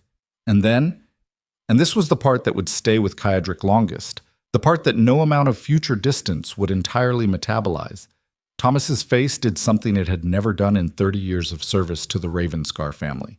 It became honest, not contrite, not broken. Honest, in the way of a man who has spent an enormous amount of energy maintaining a version of himself for a very long time and has just been given, or taken, permission to put it down. 15 years, Thomas said. Cadric said nothing. Your father knew about the northern parcel. He had the first survey done in 1801. He knew what was under it. Thomas's voice was level, conversational almost. He also knew that acting on it directly would require a renegotiation of the Thornfield boundary agreements that would have cost more politically than the coal was worth at the time. So he tabled it. He told no one. A pause. He told me. He told me because he told me everything, and he trusted that I would... He stopped. He trusted me completely. And you decided the coal was worth more than that trust. I decided that the trust your father placed in me included 30 years of service at a wage that did not reflect the value of what I provided, and that when he died and left the estate to you, the arrangement I'd had with him, which included certain informal understandings about property, did not transfer. Because you are not your father. You never asked for what I knew. You assumed it came free. Something cold moved through Cadric's chest. Not rage. Something worse than rage. The particular devastation of a man who has just been forced to see a relationship he thought he understood from the entirely different angle of the other person inside it, and found that the other person inside it had been someone else entirely. The girl, Cadric said. Evelyn Vale. You placed her. Yes. For Ashworth. No. Thomas's voice was unequivocal on this point in a way that everything else had not been. Not for Ashworth. For myself. I needed someone inside the household who could manage what you were keeping in that desk. Someone who could identify which documents were critical and where they were stored. Ashworth approached me separately. I didn't know he had his own design on her. A pause. That was a complication I didn't anticipate. You didn't anticipate. Cadric let the words sit in the air between them exactly as long as they needed to. She was found half frozen in the east paddock because someone searched her room. That was your man. Yes. And my son. The register of Cadric's voice dropped to something that occupied the room differently than anything else he'd said. The message the writer carried. That Sebastian wasn't safe because of something older than Denby. That was a message from Agnes Merritt, who had the information from Daniel before he died. He leaned forward slightly across the desk. Was my son in danger, specifically, from you? Thomas Hale looked at him, and in the old man's face, in the careful, honest face that had dropped its performance, something moved that was not calculation, something that, despite everything, was real. No, he said, never. The boy was never part of anything I arranged. What Agnes had from Daniel, the something older, refers to the property agreement itself, to Thornfield's history, not to Sebastian. Then why include it? She wouldn't have known that. She was afraid and improvising. A pause. She was trying to get you to come quickly. Cadric straightened. He stood for a long moment looking at the man across the desk. 62 years old, 3 decades of service, the person who had known him through grief and inheritance, and the slow, grinding work of maintaining an empire that had never felt entirely like his own. The person who had been, in the vocabulary of Cadric's adult life, the closest thing to unconditional consistency he had experienced since Eleanor died, and who had been, beneath all of that, something else entirely.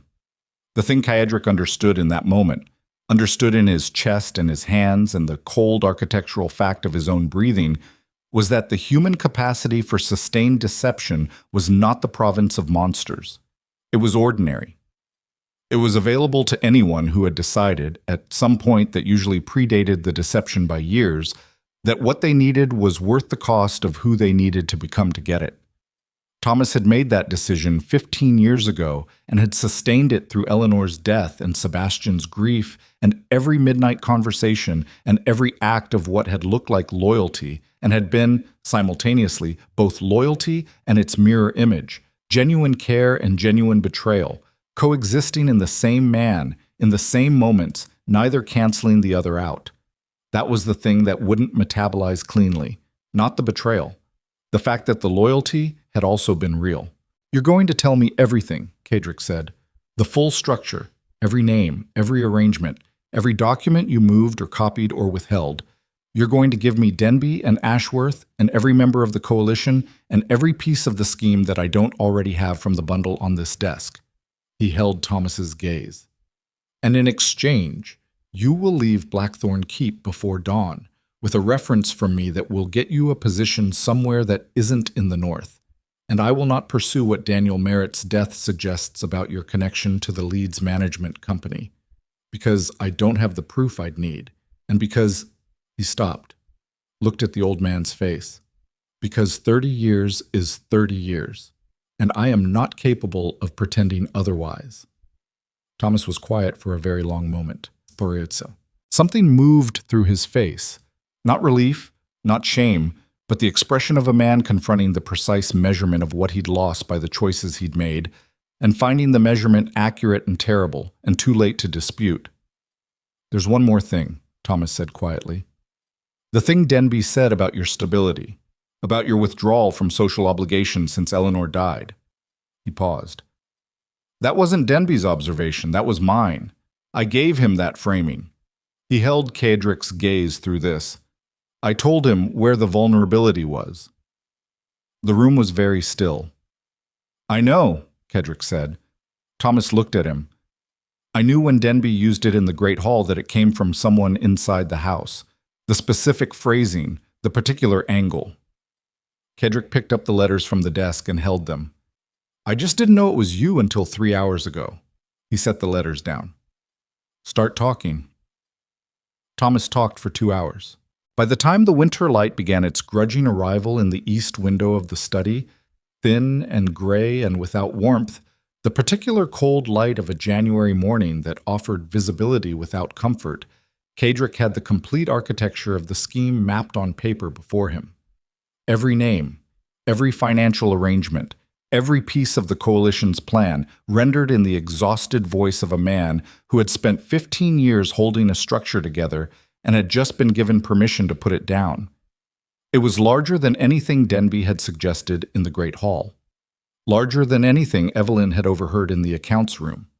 It extended into 2 parliamentary committees, a law firm in London that had been managing the Thornfield legal challenge, and a land acquisition company that had already lined up buyers for the coal rights contingent on Cedric's destruction. It was also, now, entirely in Cedric's hands. He called for Thomas's carriage at first light. He wrote the reference himself, standing in 2 minutes, factual, without warmth, but sufficient. He handed it to Thomas in the entrance hall without ceremony. Thomas took it with the hands of a man who was 62 years old and starting over, and for one moment he looked at Cedric with the face beneath all the other faces, the one that had been there for 30 years, through grief and inheritance and every midnight, the one that had been real even when everything around it was architecture. "I am sorry," Thomas said, "for Eleanor." Cedric looked at him. "She would have seen through you in a week."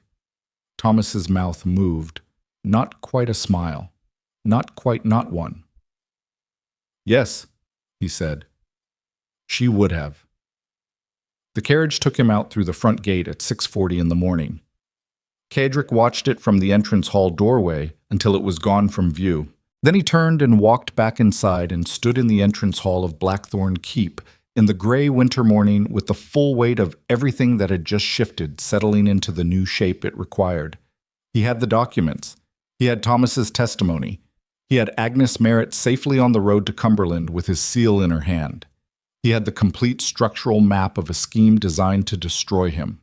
What he also had, still in the East Servants' quarters, was a woman who had sent Agnes Merritt a warning 2 days ago. From inside this house, without his knowledge, using information she had gathered independently, and who had either saved this entire situation or been a deeper piece of it than anything she'd admitted, and who was the only person left in this building who knew the full picture except for himself. He went to her room. He knocked once and opened the door. Evelyn Vale was awake, sitting at the table with her hands around a cold cup, and she looked at him with the direct, steady gaze she always used, and something in her face shifted slightly when she read what was in his, not fear, but something more honest than most people's courage. "You found out about Thomas," she said. "Yes." "How long have you known?" "Since before I sent the message to Agnes Merritt," she said. "I found a second letter in the accounts room 3 weeks ago, one that was meant for Thomas, not for Ashworth. I didn't tell you because I wasn't certain yet what it meant, because if I was wrong and I accused the man who had your complete trust—" She stopped. "I was trying to be sure." "And when you were sure?" "I sent Agnes the warning." She met his gaze. "I was going to tell you this morning, before the Thornfield Road." Kedrick stood in the doorway of the small room and looked at her. This woman with someone else's name and no family, and the bone-deep, stubborn clarity of someone who had survived 30 years of being a piece, other people moved, and who had, in the last 6 weeks, quietly and without resources and without telling him, conducted a parallel investigation that had arrived at the same truth from a different direction. He thought about what she'd said the night before. "I'm tired of being a piece other people move around aboard." He thought about what Thomas had said. "She would have seen through you in a week." He thought about Sebastian asleep upstairs in the gray morning, his mother's eyes closed, breathing the specific slow breath of a child who trusted the walls to hold. "You said you wanted something," Kedrick said. "In exchange for what you know, you said you wanted Ashworth to face what he's done. Real consequences, not managed." "Yes." Then here's what I'm going to need from you." He stepped fully into the room, closed the door behind him, and sat down in the chair across the table from her. He set the full bundle of documents down between them. Agnes's papers, Thomas's letters, the Edinburgh deed, everything. And he looked at her with the unmediated attention that he'd given to almost nothing in 2 years. "I need a witness. I need someone who was inside Ashworth's household, who can testify to what was planned and what was said. I need someone whose testimony can't be dismissed as the grievance of a financial rival." He paused. "What I need specifically is someone who is willing to stand next to me in public and let the full weight of what that means fall on them. Not anonymously, not managed from a distance, publicly." She looked at the documents, then at him. "You're asking me to use my real name. I'm asking you to be the person you actually are, which is going to cost you things it shouldn't cost you, and which I cannot fully protect you from, and which—" He stopped. Something in his voice had gone somewhere he hadn't authorized it to go. He brought it back. "Which I am asking anyway, because it's what's needed, and because you're the only person in this house right now who has consistently done what needed doing without being asked." Evelyn Vale looked at him across the table in the gray winter light, with the documents between them and the whole broken architecture of the last 12 hours assembled around them, and she said nothing for a long moment. Then she said, "I'll need better clothes than what I have." And Kedrick understood, with the force of something that rearranged the furniture of the last 2 years, that he was no longer fighting only for an estate or a parliamentary vote or the documents in that bundle. He was fighting for something he had not anticipated, which was the most dangerous kind. The kind that, once identified, changed the nature of every calculation he would make from this point forward in ways he could not yet fully see, but could no longer pretend he didn't feel. He had ridden out to Thornfield a man defending a position. He had come back someone who had crossed, without planning it, into entirely different territory. And the road back to who he'd been before this morning was already gone. 3 days. That was how long Kedrick Ravenscar had to dismantle an empire built against him before the spring parliamentary session opened and every piece of leverage he held became yesterday's ammunition. 3 days to take a bundle of stolen documents, a disappeared witness, a disgraced head of household's confession, and the testimony of a woman the entire aristocracy would dismiss on sight, and turn it into something that couldn't be ignored, couldn't be managed, couldn't be buried in the genteel machinery of upper-class negotiation. 3 days, and every one of them started before light and ended after midnight. On the first morning, Cedric sat across from Evelyn Vale in his study with the full collection of Agnes Merritt's papers, Thomas Hale's letters, and the Edinburgh property deed spread across his desk. And he told her the plan, complete, without softening, in the same flat operational language he'd once used to brief military commanders on terrain they were about to bleed on. They would go to London, not quietly, not through intermediaries, not through the careful, insulated channels that aristocratic conflict normally traveled through. They would go publicly, with documentation in hand, and they would present the case directly to Lord Chancellor Eldon at a formal hearing before the House of Lords. No petition, no inquiry request. A direct accusation of conspiracy to defraud, with supporting evidence, named defendants, and a living witness willing to testify under oath. Evelyn listened without interrupting. When he finished, she was quiet for a moment, then said, "Ashworth will know we're coming before we reach the city." "Yes. He'll have time to prepare. He'll have time to panic. Those are different things." Cedric folded the Edinburgh deed and placed it in a leather case. A man preparing for a fight chooses his ground. A man panicking reveals his. And if he doesn't panic, then we find out who he actually is, which is useful either way. She looked at him steadily. "You've done this before." "Not exactly this." He met her gaze, but close enough. On the second day they traveled. The carriage left Blackthorne Keep at 4 a.m. under a sky that hadn't decided whether it was going to snow or simply remain the particular shade of iron gray that January produced when it wanted to remind people that beauty was not among its obligations. Cedric rode alongside rather than inside, partly from habit, partly because the carriage interior would have required him to sit across from Evelyn in close quarters for 10 hours, and he was not, at this particular moment in his life, confident in his ability to manage that proximity without it becoming something other than operational. He had hired 2 men from the village to ride escort, not household men, not people connected to any network Denby or Ashworth could leverage, but working men who understood horses and silence and the particular kind of loyalty that came from being paid well and treated honestly by a man whose reputation for both was the one piece of his public standing that no one had ever questioned. Sebastian had been left at Blackthorne Keep under the care of Mrs. Kent, the cook, who had been with the household for 9 years, and whose relationship with the boy was the closest thing to maternal warmth that remained in his daily landscape. The decision to leave his son had cost Cedric something he could measure in the tightness across his shoulders and the particular effort required to keep his breathing even as the keep disappeared behind the hill. Every calculation said it was correct. Sebastian was safer at Blackthorne than on the road or in London. The threat from Thomas's operation was neutralized. The household was locked down. Every calculation said it was correct, and every piece of Cedric that was not calculation said something else entirely. And the distance between those two positions was the precise width of the thing he'd spent 2 years trying not to feel. They stopped once, at a coaching inn outside of York, and Cedric stood in the frozen yard while the horses were changed and watched Eveline through the window of the inn's common room. She was sitting alone at a table, eating bread and cheese with the efficient, unhurried manner of someone who had learned to eat when food was available without attachment to the circumstances of the eating. A man at the next table said something to her. Cedric couldn't hear what, and she responded without looking up, and whatever she said made the man turn back to his own plate with considerable speed. He almost smiled. That was twice now. Twice in 3 days that this woman had pushed something through the controlled surface of his operating state and produced a response he hadn't planned for. The first had been in the servants' room. "I'll need better clothes than what I have." The kind of dry, precise deflection that contained more courage than most people's dramatic declarations. And now this. A woman eating bread in a coaching inn with the specific spine of someone who had never once had the luxury of believing the world would be kind and had built something more durable than hope in its place.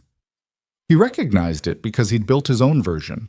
He recognized it because Eleanor had had it too. Differently, more gently, filtered through a nature that was warmer than Kaedric's would ever be. But the same fundamental architecture, the refusal to be diminished by circumstances that had every objective right to diminish. He turned away from the window and checked the horse. They arrived in London at 11 o'clock at night on the second day. Kaedric's London residence was a narrow stone house on a street in Mayfair that he hadn't visited in 14 months, and that still smelled faintly of Eleanor's preferred furniture oil, which was a detail he absorbed without comment and filed in the growing collection of things that would need to be processed eventually, but not now. The caretaker had been notified by letter and had prepared 2 rooms and a fire. Kaedric went directly to the study on the ground floor, lit every candle he could find, and began the work of organizing the documentation into the precise sequence that a formal hearing would require. At midnight, Eveline appeared in the doorway. She had changed into the clothes Kaedric had provided from the keep, a dress that had belonged to a former housekeeper, plain but well made, dark blue, fitted properly in a way that the kitchen servant's uniform she'd been wearing had not been. She looked. He registered this with the specific clinical attention of a man trying very hard not to register it any other way. Like someone who had always belonged in clothes like these and had simply been denied them by the particular mechanics of illegitimacy and bad luck. "You should sleep," he said without looking up from the desk. "So should you." "I will when this is done." She came into the room and sat in the chair across from the desk. The same geometry they'd occupied in the servants' quarters, the same direct gaze, the same quality of presence that was neither performance nor accident, but simply the way she occupied space. "Show me what you're building." He looked up then. "It's a legal filing." "I can read." "That's not what I—" "Show me." Her voice was even. "I'm the one testifying. I should understand the architecture of what I'm walking into." He held her gaze for a moment. Then he turned the papers toward her and walked her through it, methodically, completely, the same way he'd briefed her on the road plan, the structure of the case, the sequence of evidence, the specific legal thresholds that needed to be met, the points where her testimony would be critical and the points where the documentation spoke for itself. She listened with the particular focus of someone who understood that the details mattered more than the drama, and when he finished, she pointed to a section near the middle of the filing. "This is where they'll attack," she said. "The connection between Thomas's letters and the Edinburgh Holding Company. You have the letters, but you don't have independent verification that the holding company is Thomas's. It's your word against a legal structure that was specifically designed to be untraceable." He looked at where she was pointing. She was right. He had known she was right before she said it, because he'd identified the same gap 3 hours ago and had been sitting with it, turning it, looking for the angle that would close it. "Agnes Merritt's husband conducted the survey for the holding company," he said. "Agnes can verify the connection. Agnes is in Cumberland under a false identity. By the time she could be brought to London, I know. So the filing goes forward with a gap. It goes forward with a gap that Ashworth will drive a carriage through if we give him 30 seconds of opening." Kaedric sat back. His hands were on the arms of the chair, and the tension in his forearms was something he could feel in the specific, detailed way that happened when his body was managing stress his mind had decided to defer. "Which means we don't give him 30 seconds. How? By making the hearing happen faster than he expects it to. Tomorrow morning, before he's prepared. You can't call a hearing of the House of Lords in 12 hours. No. But I can call on Lord Chancellor Eldon privately at his residence at 7 o'clock in the morning and present the documentation directly, which gives him the ability to convene an emergency preliminary session by afternoon if the evidence warrants it." He paused. "Eldon and I are not allies, but Eldon is 65 years old and has spent 30 years protecting the integrity of the legal system that keeps his own position secure. If I put evidence of a coordinated conspiracy to defraud in front of him, he will act. Not because he likes me, because the alternative is allowing a precedent that threatens everything he's built." Eveline was quiet for a moment. "And if Eldon decides the evidence isn't sufficient, then we're done, and Ashworth wins." The word sat between them in the candlelit room. "Not done," Eveline said. "There's something else." He waited. "Your man Thomas gave you the names and the structure. You have his verbal testimony, but you don't have it in writing." She leaned forward slightly. You let him go? Yes. Why? Because 30 years is 30 years, and I'm not capable of pretending otherwise. That was what he'd said in the study at Blackthorne Keep, and it had been true. And it was the kind of truth that a man who operated on pure calculation would have suppressed. And the fact that he hadn't was either the best or worst decision he'd made in years, and he did not yet know which. Because it was what I could live with, he said. She looked at him for a long moment. Something moved in her face. Not judgment, not pity, but something closer to recognition. The specific expression of someone who understood, from direct personal experience, that the choices people made about what they could live with defined them more accurately than any choice they made about winning. Write it down, she said. Thomas's testimony. Everything he told you, in the order he told you. I'll verify the portions I can verify independently from what I heard in Ashworth's house. It's not a signed confession, but with my verification and the documents from Agnes, it closes the gap enough. She was right. She was, he was beginning to understand, going to keep being right about things in ways that would require significant adjustment to how he operated. They worked until 3 a.m. He wrote. She verified. They cross-referenced.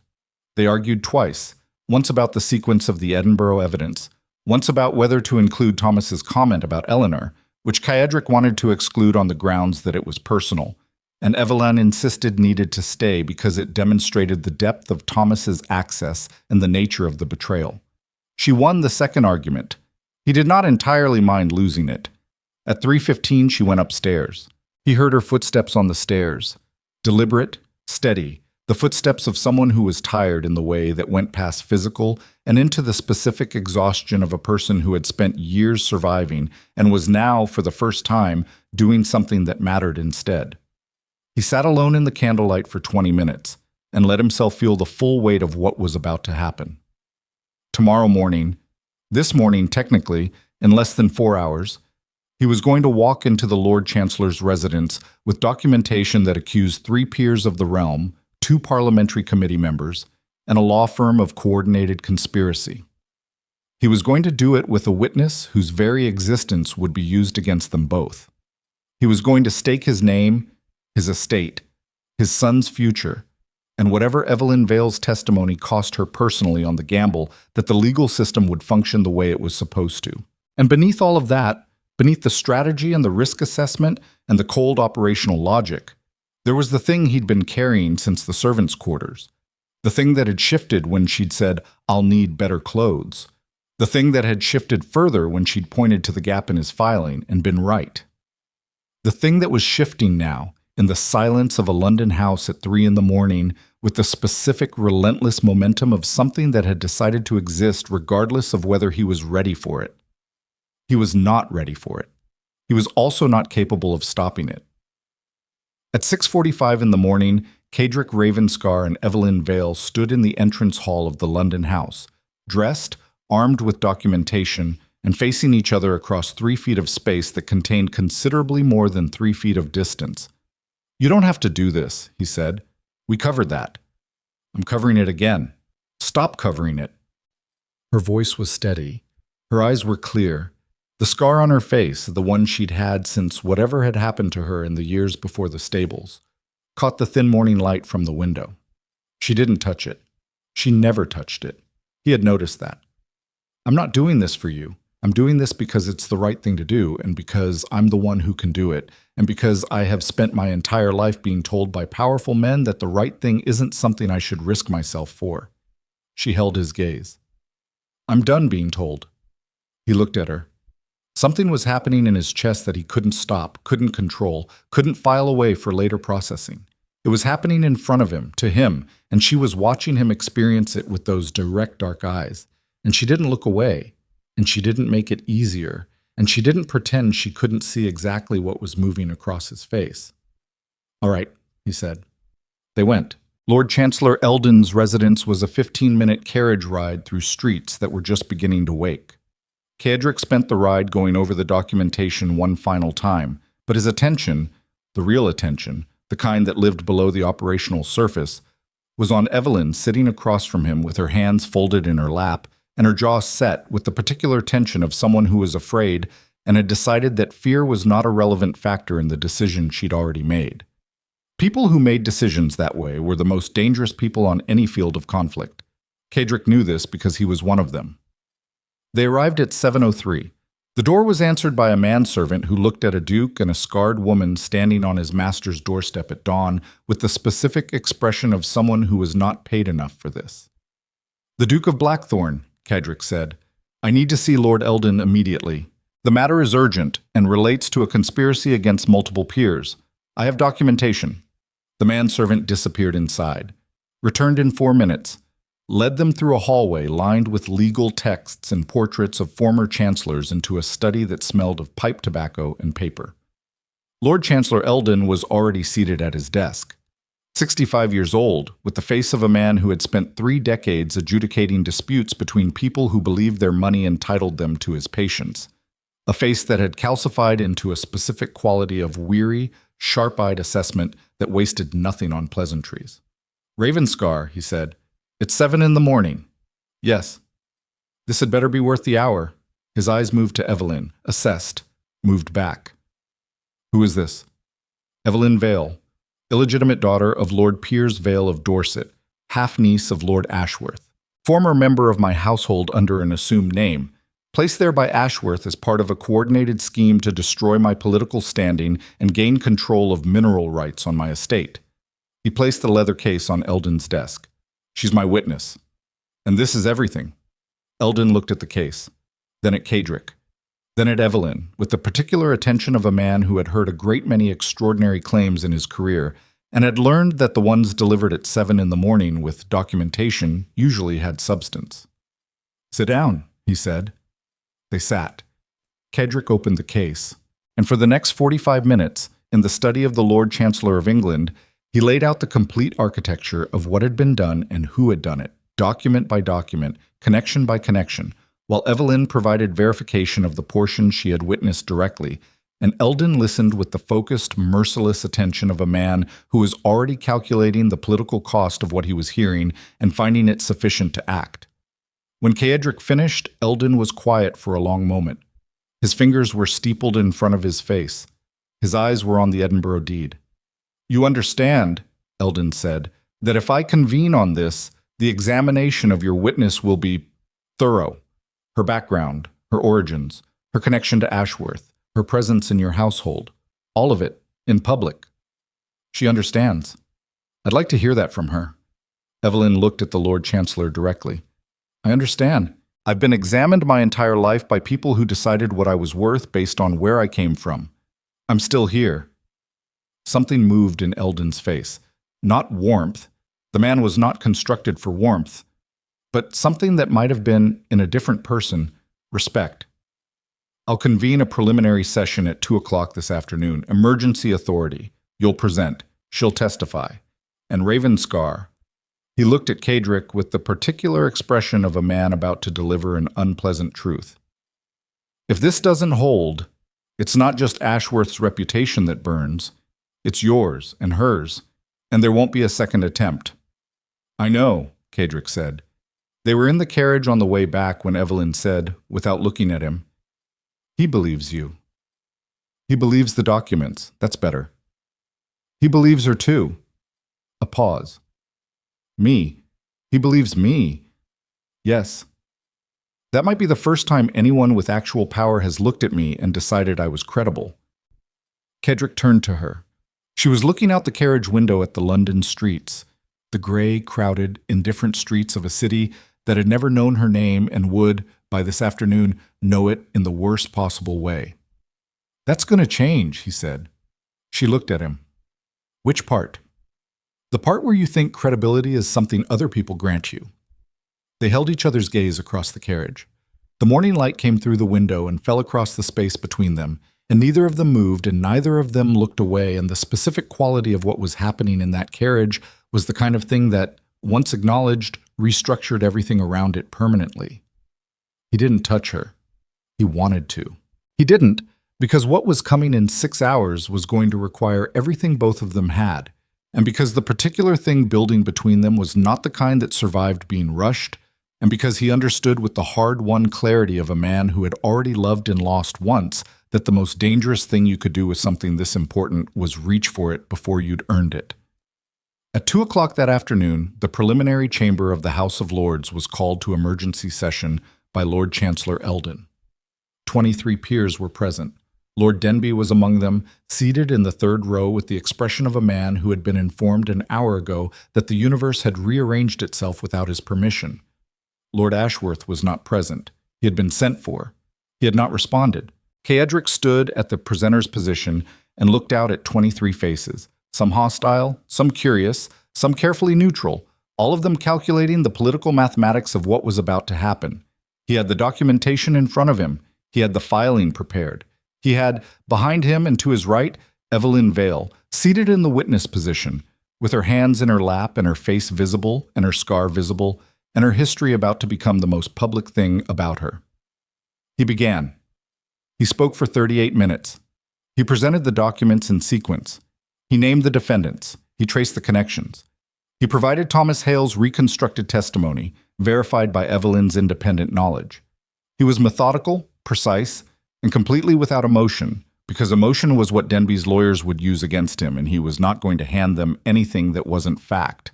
When he finished, the chamber was the particular kind of quiet that preceded either vindication or destruction. Lord Chancellor Eldon called Evelyn Vale to testify.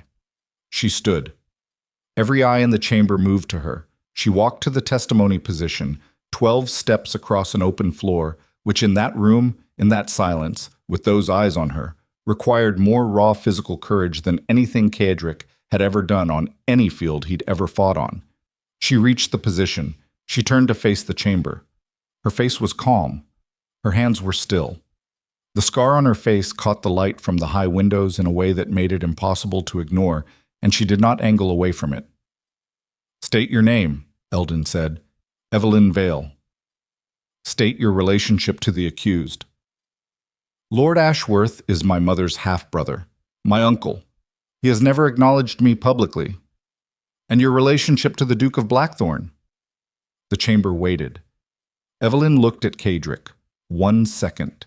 The full weight of everything that had happened between the servants' quarters and this moment compressed into a single glance that the 23 peers present would interpret as many things, most of them wrong, and that only 2 people in the room understood completely. "He gave me a chance to tell the truth," she said. "That's all." The testimony lasted an hour and 12 minutes. Denby's representative, a lawyer named Stokes, who had been summoned hastily and was sweating with the particular desperation of a man defending a position he'd been given 90 minutes to understand, attempted 3 times to discredit Evelyn on the basis of her birth. 3 times she responded with the specific, controlled precision of someone who had spent her entire life being dismissed and had used that time to become considerably more articulate than the people dismissing her. The 3rd time, Stokes suggested that a woman of her background could not be considered a reliable witness in matters involving men of station. Evelyn looked at him. "My background is exactly why you should believe me," she said. "I have no station to protect, no reputation to manage, no inheritance to secure. I have nothing to gain from lying and everything to lose from telling the truth, which is more than anyone else in this room can say." The chamber was silent. In the 3rd row, Lord Denby's face had gone the particular shade of gray that living skin produced when the blood was being actively redirected from the surface to somewhere more urgently needed. Lord Chancellor Eldon called for a recess at 3:47.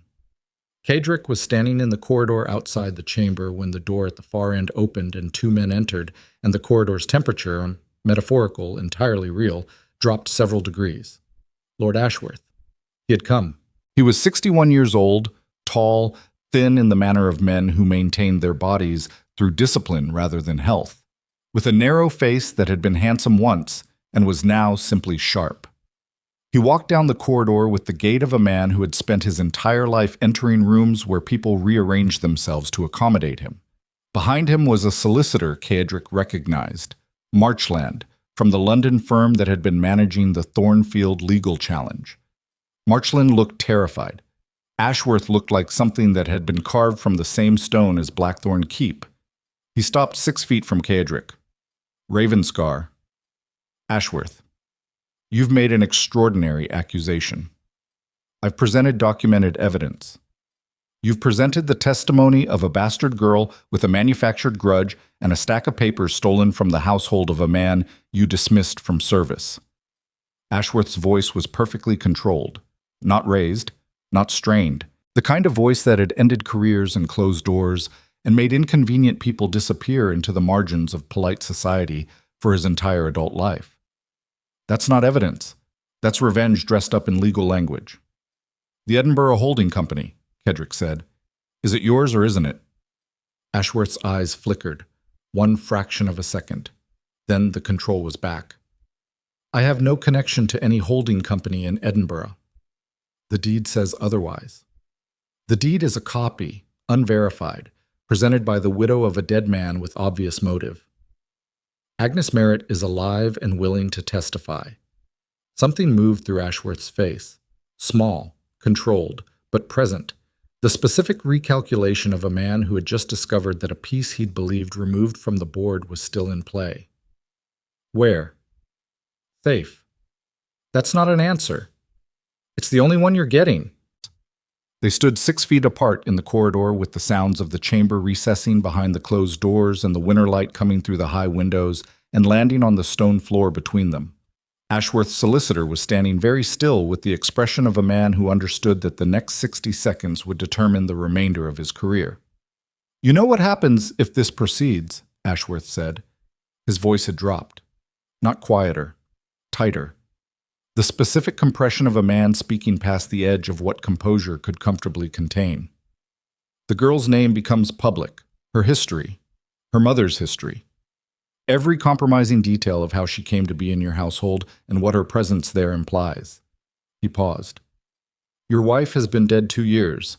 You moved a young woman into your home. The press will draw conclusions that no legal filing will override. Let them. Ashworth looked at him. For the first time, something genuine appeared in the man's face. Not the performance of authority, not the calculated deployment of threat, but the actual confusion of someone confronting behavior that didn't match any model he possessed. You'd let them destroy your reputation over this. My reputation, Kedrick said, is that I do what I say I'll do, and I don't back down from people who threaten me. He stepped 1 foot closer. Your reputation is that you sell people who trust you and bury the ones who find out. Which reputation do you think survives this afternoon? Ashworth's jaw tightened. Something moved behind his eyes. The machinery of a man running calculations at high speed and finding that the outputs were not what they should have been. Marchland, Ashworth said without turning. Prepare a motion to dismiss on evidentiary grounds. My lord, I'm not certain. Prepare it. The solicitor moved. Ashworth held Kedrick's gaze for 1 more second. Then he turned and walked toward the chamber doors. Kedrick watched him go and felt in his chest the particular sustained pressure of a man standing on a field that was about to become decisive. The documentation was strong but not airtight. The witness was credible but vulnerable. The Lord Chancellor was inclined to act but constrained by process. And Ashworth had just demonstrated that his strategy was not retreat but frontal assault on the evidence itself. The recess ended in 12 minutes. 12 minutes in which Kedrick stood in the corridor alone and breathed and felt the full concentrated weight of what was at stake. His name, his estate, his son's future, the woman sitting in the witness chair who had walked 12 steps across an open floor and called it telling the truth, and understood that the next hour would determine whether the structure he'd built held or whether it collapsed and buried everything he'd allowed himself to care about for the first time in 2 years. He pushed open the chamber doors and walked back in. The session resumed. Ashworth's solicitor stood and began the motion to dismiss. The legal language was precise, the argument narrow. The Edinburgh deed was unverified. The witness had demonstrable personal motive. The letters attributed to Thomas Hale could not be authenticated without Hale's direct testimony, which the Duke had rendered impossible by dismissing him. It was a good argument. It was in fact exactly the argument Kedrick had expected and had no complete answer for. And then the doors at the back of the chamber opened. Every head turned. Thomas Hale walked into the chamber of the House of Lords in his traveling coat, with the dust of the road on his boots and the face of a 62-year-old man who had driven through the night from wherever the reference letter had taken him, and who had, apparently, made a decision of his own. He walked to the center of the chamber floor. He looked at Cedric, then at Ashworth, then at Lord Chancellor Eldon. "My name is Thomas Hale," he said. "I served the Ravenscar household for 30 years. I am here to confirm, under oath, every document that has been presented today." He paused.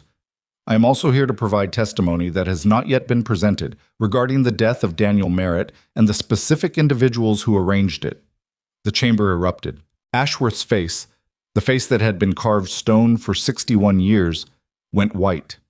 And Cedric Ravenscar, standing at the presenter's position, with his hands at his sides and his heart hammering against his ribs with the force of something that could no longer be contained by the architecture he'd built around it, looked at the old man who had betrayed him and come back and understood that the calculation of 30 years being 30 years had been, after all, precisely correct. Eldon's gavel came down 3 times. Silence held for exactly 1 second. Then Ashworth turned to Marchland and said 2 words that every person in the chamber heard and that changed the shape of everything that followed. "Get out!" Marchland stared. "Get out!" The solicitor gathered his papers and left through the side door with the speed of a man whose survival instincts had, at last, outrun his professional obligations. Lord Ashworth stood alone in the 3rd row of the chamber and looked at the room full of peers, and the Lord Chancellor, and the woman in the witness chair, and the man at the podium, and the man in the traveling coat who had just ended his world, and something broke across his face. Not the performance, not the strategy, not the 61 years of manufactured authority, but the thing underneath all of it, which was the particular expression of a man realizing that the walls he'd built were not, in fact, walls at all, but a room he'd locked himself inside. He opened his mouth to speak, and from outside the chamber, from somewhere deeper in the building, came the sound of rapid footsteps and a voice, young, breathless, unmistakable, calling one word that froze Cedric's blood in a way that nothing in the last 3 days had managed. "Father, Sebastian, in London, in the House of Lords, where he was absolutely not supposed to be." The chamber doors burst open, and the boy came through them with the wild-eyed focus of a 7-year-old who had traveled a distance he should not have been able to travel and was carrying, clutched in both hands against his chest, a small leather-bound book that Cedric had never seen before. "Father," Sebastian said again, and his voice cracked, but held. "Mrs. Kent found this, in Thomas's room, after he left. It was hidden in the wall." He held out the book. Cedric crossed the floor and crouched in front of his son, and took the book and opened it, and the chamber was absolutely silent. And every person in the room watched the Duke of Blackthorne read 2 pages of a journal that no one else could see, and watched his face do something that 23 peers of the realm would describe for the rest of their political careers as the moment they understood what Cedric Ravenscar actually was. He closed the book. He stood. He looked at Ashworth across the chamber with the full, unmediated force of a man who had just been handed the final piece. "Lord Chancellor," he said, and his voice carried with the absolute clarity of someone who had stopped performing entirely and was simply speaking from the place where everything real lived. "I have one more piece of evidence to submit." The journal was small enough to fit in a child's hands and heavy enough to end an empire. Cedric held it open in front of Lord Chancellor Eldon while the chamber sat in the specific quality of silence that existed on the other side of eruption. The shocked, breathless stillness of 23 men who had just watched a 7-year-old boy walk into the highest legal chamber in England carrying evidence that none of them had anticipated and all of them understood, instinctively, was about to change the shape of the afternoon permanently. The journal was Thomas Hale's, private, hidden in a wall cavity in his room at Blackthorne Keep, the kind of concealment that spoke not of casual record-keeping, but of a man who understood the value of documentation and the danger of being documented. The handwriting was small, precise, dated, 30 years of entries. Not daily, intermittent, the kind of record a man kept when something happened that needed to be remembered accurately rather than trusted to memory. Cedric had read 2 pages in the chamber. Those 2 pages contained in Thomas's own hand a detailed account of a meeting between Thomas, Lord Ashworth, and a third party identified only as M, almost certainly Marchland, the solicitor who had just fled the room, in which the disposal of Daniel Merritt was discussed in terms that left no ambiguity about what disposal meant. He placed the open journal on Eldon's desk. Eldon read. His face, which had maintained its professional composure through 3 hours of testimony and documentation, changed. The change was subtle, a tightening around the eyes, a fractional adjustment of his jaw. But in a man who had spent 30 years adjudicating the worst behavior the aristocracy could produce, even a subtle change was significant. Eldon looked up from the journal. He looked at Ashworth. Lord Ashworth was standing in the third row with the particular rigidity of a man whose body had decided to remain upright through pure mechanical commitment because every other system, calculation, strategy, the architecture of control that had sustained him for 61 years, had just experienced a catastrophic structural failure. His face was white, not pale, white, in the way that living tissue became when the blood had simply left, redirected to organs that needed it more urgently than skin. Lord Ashworth, Eldon said. His voice carried the weight of the office rather than the man, the impersonal, crushing authority of a legal system that had been grinding through cases since before anyone in this room was born. You will remain in this chamber. You will not speak unless addressed, and you will make yourself available for formal questioning following the conclusion of this session. He looked at the parliamentary clerk. Send for the sergeant-at-arms. The clerk moved. Kedrick stood at the presenter's position and watched the mechanism engage, the formal procedural machinery that, once activated, operated with the impersonal efficiency of a system that did not care about individual outcomes, only process. And he felt something he had not expected to feel. Not triumph. Something quieter. Something that lived in the space between winning and understanding what winning had cost. He looked at Sebastian. His son was standing near the chamber doors where he'd stopped after handing over the journal. A clerk had moved toward the boy instinctively, the impulse to remove a child from an adult proceeding, but had been stopped by something in Sebastian's face that even a parliamentary clerk understood was not the expression of a child who could be managed. Sebastian stood with his back straight and his mother's gray eyes fixed on his father with the focused, watchful steadiness of a 7-year-old who had just done something enormous and was now processing the consequences with the particular gravity that was his defining characteristic. Kedrick crossed the chamber floor to his son. He crouched down. The same geometry he'd used in the courtyard at Blackthorne Keep, eye level, close, not from above. "How did you get here?" he said. His voice was quiet enough that only Sebastian could hear it. "Mrs. Kent put me on the mail coach." Sebastian's voice was steady, but contained the very faint vibration of a child running on something deeper than adrenaline. She found the book when she was cleaning Thomas's room. She opened the wall panel because the wood was loose. She read enough to know it mattered. A pause. "She said you'd need it. You rode a mail coach to London, alone. Mrs. Kent wrote a letter for the driver. He kept an eye on me." Sebastian's jaw tightened in the exact way Kedrick's did when he was holding something together by pure will. "I wasn't scared." "I know you weren't."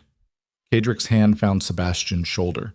The contact was brief, 3 seconds, but it carried the specific weight of a father who was feeling in real time the full compound force of terror and pride, and something that lived beneath both of those and was older and less manageable than either. "We're going to talk about the mail coach later." "I know. But right now, you did the right thing." Sebastian looked at him. And in the boy's face, exhausted, resolved, carrying the particular expression of a child who had just discovered that courage was not the absence of fear, but the decision that something else mattered more, Kedrick saw Eleanor so clearly that it required a physical effort not to close his eyes. He stood. He took Sebastian's hand. He walked his son to the bench at the side of the chamber and sat him down and said, "Stay here. Don't move. This is almost over."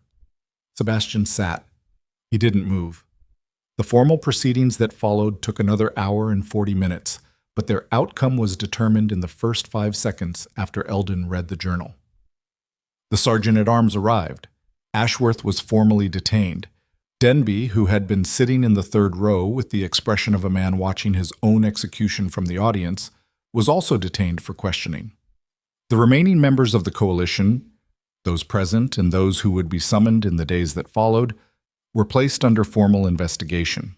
Thomas Hale, who had walked into the chamber voluntarily and was now seated in the witness position where Evelyn had sat earlier, provided 2 hours of sworn testimony that dismantled the remaining structural supports of the conspiracy with the methodical, exhaustive precision of a man who had built the architecture and knew exactly which walls were load-bearing and in what order they needed to come down. He did not look at Ceadric during his testimony. He did not look away from Lord Chancellor Eldon's face. He spoke with the flat, comprehensive honesty of a man who had driven through the night to do one thing and was doing it completely. When Thomas finished, Eldon asked him a single question. "Mr. Hale, why did you return?" Thomas was quiet for a moment. His hands were on his knees. His traveling coat was still dusty from the road. He looked, for the first time since Ceadric had known him, like a man without a role to perform, stripped of the position and the presentation and the careful neutrality that had defined his existence for 3 decades, reduced to what was underneath, which was a 62-year-old man sitting in a chair trying to give an honest answer to a simple question. "Because the Duke dismissed me with a reference," Thomas said. "He had every right to destroy me. He had the documentation to do it. Instead, he let me go with my name intact." He paused. "I spent 15 years betraying a man who, when he discovered the betrayal, treated me with more decency than I deserved. That is not the kind of debt a man can walk away from, no matter how far he drives." The chamber was quiet. Eldon looked at Ceadric. Something passed between them. Not warmth, not alliance, but the particular mutual recognition of 2 men who understood that the mechanisms of justice occasionally produced moments that went beyond process, and that those moments were worth the decades of tedium that surrounded them. "This session is adjourned," Eldon said. "Formal proceedings against Lord Ashworth and associated defendants will commence within the week. The evidence presented today will be entered into the official record." He paused. "The Duke of Blackthorne and his witness are thanked for their testimony." The gavel came down, and it was over. Not cleanly, not simply. The aftermath of what had happened in that chamber would take months to fully process through the legal system, would generate scandal and counter-scandal, would fill newspapers and drawing room conversations and parliamentary debates for the rest of the spring session and beyond. Ashworth would face formal charges. Denby's coalition would collapse. The Thornfield mineral rights would be secured. Thomas Hale would provide testimony that ensured the conspiracy's complete exposure, and would then disappear into a quiet life somewhere that Ceadric would never inquire about, because the terms of what had passed between them were complete and required no further maintenance. But the central thing, the structural thing, the thing that had been aimed at Ceadric's name and his son's inheritance, and his ability to continue being what he was, that thing was broken, permanently. On the chamber floor, in front of witnesses, by a combination of documentation and testimony and the unplanned arrival of a 7-year-old boy on a mail coach who had done what needed doing because someone had told him it mattered. Ceadric gathered the documents. He took Sebastian's hand. He walked out of the chamber into the corridor where, 45 minutes ago, he had stood 6 feet from Ashworth and refused to bend. Evelyn was waiting. She was standing against the corridor wall with her arms folded and her face carrying the particular expression of someone who had just survived something that should have destroyed her and was on the other side of it and was now standing very still while the reality of that fact settled into her body. She looked at Ceadric. She looked at Sebastian. Something moved in her face that was not performance and not control, but something that had come through from the other side of both. "It's done," Ceadric said. "I know." Her voice was rough. "I heard." He stood in the corridor with his son's hand in his right and the leather case in his left, and he looked at this woman who had arrived in his kitchen under someone else's name and survived the East Paddock and sat in a witness chair and let 23 peers of the realm examine her origins and her scars and her illegitimacy and had not flinched, had not apologized, had not performed, and the thing that had been building since the servants' quarters, the thing he had not been ready for and could not stop, arrived at the place where it simply was. Not a decision, not a calculation. Something that predated both, something that existed in the wiring rather than the architecture. The particular recognition that occurs when a person encounters, after long absence, the specific quality of another person that makes solitude feel like what it actually is rather than what discipline has made it resemble. He didn't say anything. There was nothing to say yet that would be adequate to what he was feeling, and Keedric had always preferred silence to inadequacy. But he looked at her, and she looked at him, and Sebastian looked at both of them with the particular expression of a 7-year-old who understood considerably more than adults typically gave him credit for. They went back to the London house. The evenings settled around them in the way evenings did after things that had been building for a long time finally resolved. Not with celebration or relief exactly, but with a specific quality of exhaustion that was its own form of peace. The fires were lit, food was brought. Sebastian ate with the focused determination of a child who hadn't eaten properly since a mail coach outside of York, and then fell asleep on the couch in the study with his head on his arm and his breathing going slow and deep with the absolute trust of a child who knew his father was in the room. Keedric covered him with a blanket from the bedroom. He stood looking down at his son for a long moment. Sebastian's face in sleep was Eleanor's face made young and male and carrying forward into the world something that Keedric had believed for 2 years was finished, was gone, was buried with a woman in a churchyard in the north and would not return. He had been wrong about that. The things people left behind in the people they loved did not disappear when the original was gone. They continued. They grew. They became their own new thing, which was neither the person who had died nor a replacement for them, but something that existed because they had existed and would not have existed otherwise. Sebastian was Eleanor's continuation, not her copy, her proof that what she had been mattered beyond the years she had been given to be it. That understanding had taken Keedric 2 years to reach, and he had arrived at it not through thinking but through watching. Watching his son grow into a person who carried qualities Keedric could not have taught him and did not fully possess, qualities that came from somewhere else, from someone else, and that were alive and present and continuing. He touched Sebastian's hair once, then he went downstairs. Evelyn was in the sitting room on the ground floor. She was standing at the window looking out at the London street, which had gone dark and quiet in the way London went dark. Never fully, always with the distant sound of movement somewhere, the low perpetual hum of a city that did not believe in silence. He came in and stood at the other end of the room. "You're standing very far away," she said, without turning from the window. "Yes." "Is that strategic?" "It's necessary."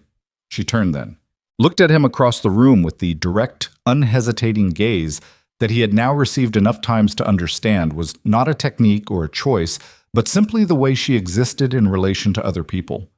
Front-facing, unedited, without the protective layer that most people maintain between their actual self and the version they presented. The absence of that layer was the most disorienting thing about her, and the most essential. "The hearing is over," she said. "Ashworth is detained. Denby is finished. The documents are in the record." She paused. "You won. We won. Fine. We won." Something moved in her voice, not softness, something that softness was adjacent to, but that had been through enough to have lost the quality of ease that softness usually carried. "So what happens now?" Keedric was quiet for a moment.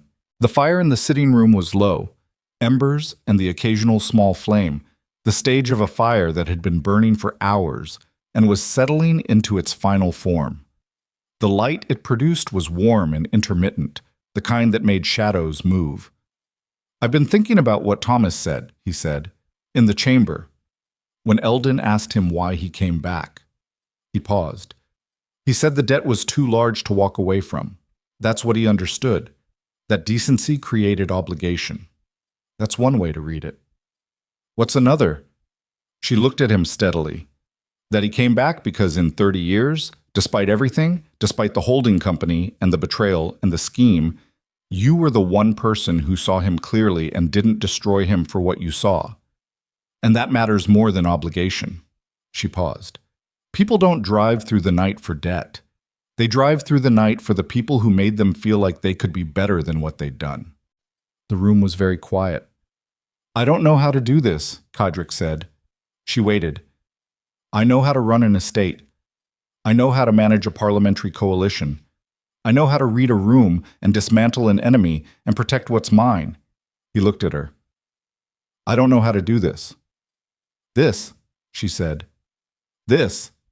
He gestured between them, a small, uncharacteristic motion from a man who communicated almost exclusively through language and stillness.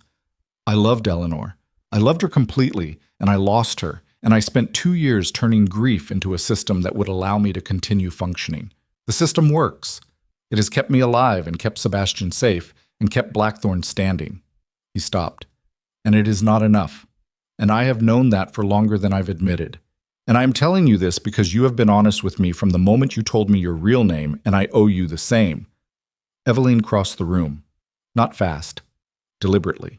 She stopped 3 feet from him, closer than the distance he'd chosen, further than the distance he wanted, and looked up at him with the face that had the scar and the dark eyes and the particular architecture of someone who had been building herself from scratch for 22 years and had arrived at something that was neither soft nor hard, but simply solid. You're telling me you're scared, she said. I'm telling you I'm terrified. Good. She held his gaze. Terrified means it matters. If you weren't scared, I'd be worried you were just acquiring something new to put in Blackthorne Keep. Something moved in his face, not quite a smile, the thing that preceded a smile in a man who had nearly forgotten the mechanism. That's not what this is. I know what this is. Her voice was quiet. This is 2 people who survived things that should have ended them standing in a room trying to figure out if they're brave enough to risk something they can't control. That's what this is. She paused. And I need you to understand something before either of us says anything else. Say it. I will not be protected by you. I will not be managed or positioned or strategically placed in your household the way Thomas placed me. I will not be the Duchess who sits in a wing of Blackthorne Keep while you run the world from your study. Her eyes were steady, absolute. If I'm in your life, I'm in it, completely, with my name and my face and my scar and my history. Not as an addition to what you've built, as someone who builds alongside you.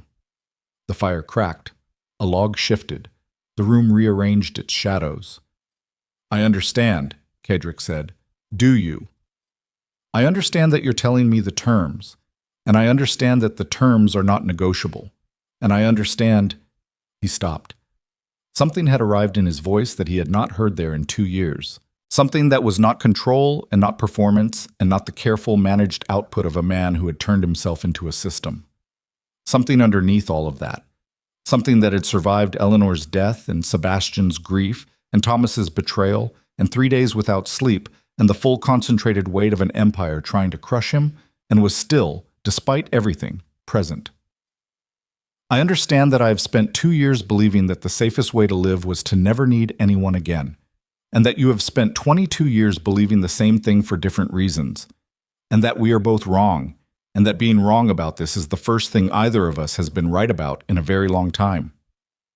Eveline looked at him for a long moment, the fire painted moving light across her face, the scar, the dark eyes, the particular set of her jaw that meant she was holding something and deciding whether to release it. She released it. She reached up and put her hand on the side of his face, her palm against his jaw, her fingers against the skin behind his ear. The contact was warm and specific and absolute, the touch of a person who had decided to be present with the full weight of what that meant. Cedric closed his eyes. He stood in the sitting room of a London house at 10 o'clock at night with a woman's hand on his face and his son sleeping upstairs and the wreckage of an empire behind him and the uncertain architecture of something new in front of him. And for the first time in 2 years, he let the system down. Not slowly, not partially, completely. The way a man who had been holding a weight for a very long time finally set it on the ground and discovered that his hands were shaking and his chest was full of something that was not grief and not relief, but the specific, overwhelming sensation of a human being allowing themselves to feel what they had been carrying. He opened his eyes. He covered her hand with his. Stay, he said. One word. No qualifier, no condition, no terms. I'm not going anywhere, she said. The winter following the trial was the hardest season Blackthorne Keep had seen in a generation, and the first one in years that felt like something other than endurance. Ashworth was formally tried and convicted. His estates were seized.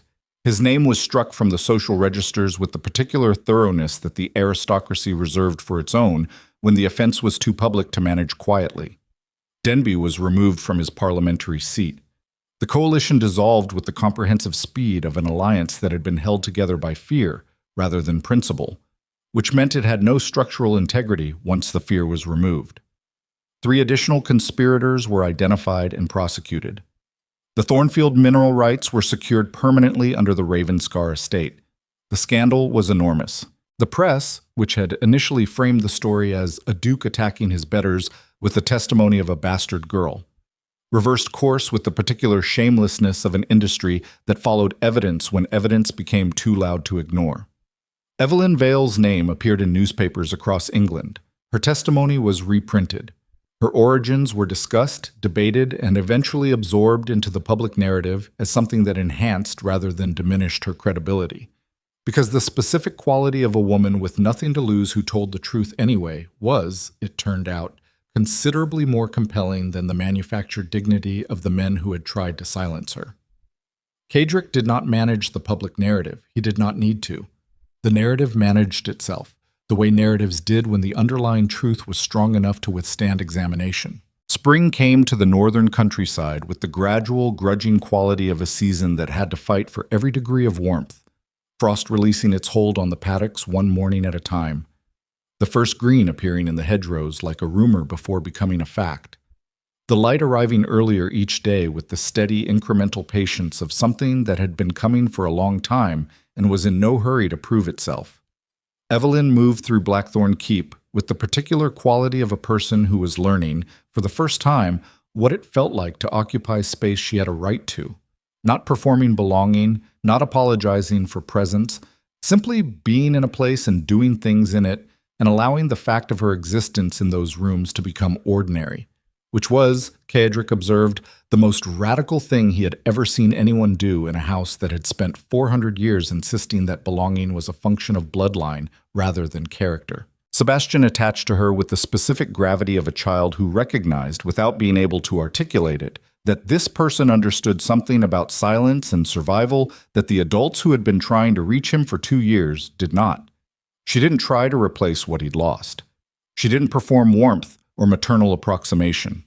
She simply existed near him with the same steady, front-facing honesty she brought to everything, and the boy, who had not willingly sought the company of any adult except his father since his mother's death, began appearing in rooms she was in with the particular casual determination of someone pretending coincidence.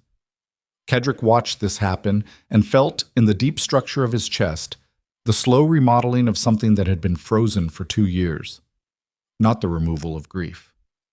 Grief didn't remove. He understood that now. Grief was not an obstacle to be cleared, but a room to be lived in, a permanent addition to the architecture of a life, one that could be furnished differently as time passed, but that never disappeared and never should, because the things that caused grief were the things that had mattered most, and a life that forgot what mattered most was not a life worth the suffering it took to maintain. The engagement was announced in April, quietly, without the formal machinery of aristocratic social management. A notice in the appropriate publications, worded with the plain directness that was becoming, in public perception, the defining characteristic of the Duke of Blackthorne's approach to everything. The Duke of Blackthorne announces his engagement to Evelyn Vale. No title attached to her name, no genealogy, no origin narrative, just her name, which was the name she'd chosen to carry, attached to his, which was the name he'd been given. The Ton responded the way the Ton responded to everything that challenged its assumptions, with outrage that gradually, over the course of weeks, modulated into grudging acceptance, then curiosity, then the particular performative enthusiasm that high society produced when it realized that being seen to support the winning side was more advantageous than continuing to oppose it. Cradling did not care about their acceptance. He had never governed through approval. He governed through the clarity of his position and the weight of his word, and both of those things had been, if anything, strengthened by the events of the winter. The man who had dismantled a conspiracy, survived the betrayal of his closest advisor, and stood in front of the House of Lords with a scarred woman and a 7-year-old boy and won. That man's word carried more weight now than it ever had, because everyone who heard it understood that it came from a place that had been tested past the point where most men's conviction collapsed and had held. The wedding took place in the Great Hall of Blackthorne Keep in May. Not the cathedral. The Great Hall. The same room where Ceadric had faced down Denby and his coalition. The same vaulted ceiling and ancient stone and portraits of dead aristocrats. The same room where Thomas Hale had stood in the doorway carrying a leather portfolio and performing loyalty while conducting betrayal. Ceadric chose it deliberately, not out of defiance. Out of the understanding that the places where the hardest things happened were exactly the places where the most important things should happen afterward, because that was how you reclaim the territory that loss had taken. 40 people attended. No more. Friends who had remained friends. Estate workers who had earned their place through years of honest service. Mrs. Kent, who sat in the second row and wept without embarrassment. The 2 village men who had ridden escort to London. Sebastian stood beside his father. Evelyn walked the length of the great hall alone. The afternoon light came through the high windows and fell across the stone floor in long, warm columns that moved slowly as the sun shifted, and she moved through them. Scar visible, head level, eyes on the man at the far end of the room who was looking at her with the unguarded face that 23 peers of the realm had never seen and that only 2 people in his life had ever been given. She reached him. He took her hand. Her palm was warm and calloused and steady. "Scared," she said, quiet enough that only he could hear. "Terrified," he said. "Good." They said what needed saying in front of the people who mattered. Nothing ornate, nothing performed. The words that made it legal and the silence that made it real. When it was done, Ceadric stood in the great hall of Blackthorne Keep with his wife's hand in his and his son pressed against his side, and the late spring light filling the room with a warmth that the stone had not felt in years. And he understood something that he could not have understood before the winter, before the betrayal, before the frozen paddock and the chamber floor and the corridor 6 feet from Ashworth and the mail coach carrying a 7-year-old boy through the night. He understood that the thing he had mistaken for strength, the system, the control, the iron architecture of a man who needed no one, had been, all along, the most sophisticated form of hiding available to someone with his resources. He had called it discipline. He had called it leadership. He had called it the necessities of governance. And it had been all of those things. But it had also been a man standing behind 400 years of stone and calling the walls protection when they were, in truth, a cage he'd built from the inside. The people who had broken through those walls, an illegitimate woman with a scar and a 7-year-old boy who rode a mail coach alone, and an old man who drove through the night because decency had created a debt he couldn't outrun. Those people had not weakened the structure. They had replaced it with something that could bear more weight. That evening, after the guests had gone and the great hall had been cleared and the May twilight had settled over the northern hills with the long, slow patience of a season that had finally arrived, Ceadric stood at the tall window of his study on the second floor and looked out at the landscape he governed. The paddocks below were green. The stable hands were bringing the horses in from the evening run. The air through the cracked window smelled like grass and horses and the specific clean warmth of a spring evening in the north, which was a different thing entirely from the sharp, cold, colorless mornings of January, and which carried in its difference the full accumulated distance between where he had been and where he was now. Behind him, the door opened. Evelyn came in and stood beside him at the window. She didn't speak. She looked out at the same landscape and breathed the same air and existed in the same silence. And the silence between them was not the absence of speech, but the presence of something that didn't require it. Sebastian appeared in the doorway. He looked at them, his father and the woman who was now, by law and by choice, and by the specific gravity of what had been built between them, the person who would stand in the space his mother had left. And his face did something that Ceadric had not seen in 2 years. The boy smiled.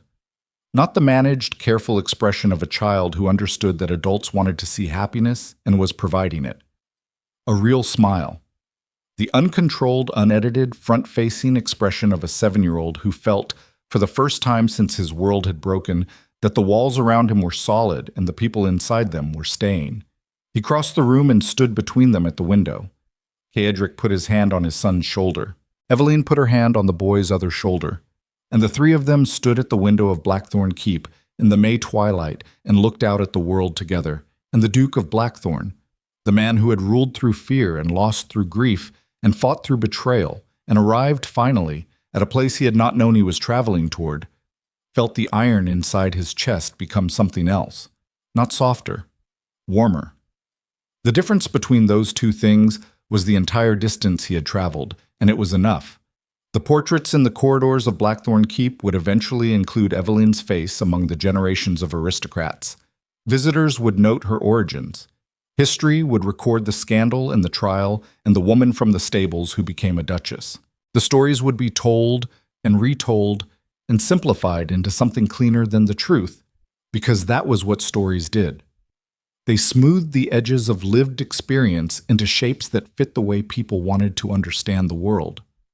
But inside the keep itself, in the rooms where the fires burned and the boy grew, and the man and woman who had found each other through conspiracy and winter, and the specific courage of refusing to be less than what they were, continued building the life they'd chosen. Inside those rooms, the truth remained in its full, ungovernable, complicated form. Power had not learned to love. A man had, and that was harder and rarer and worth every wall he'd had to tear down to get there.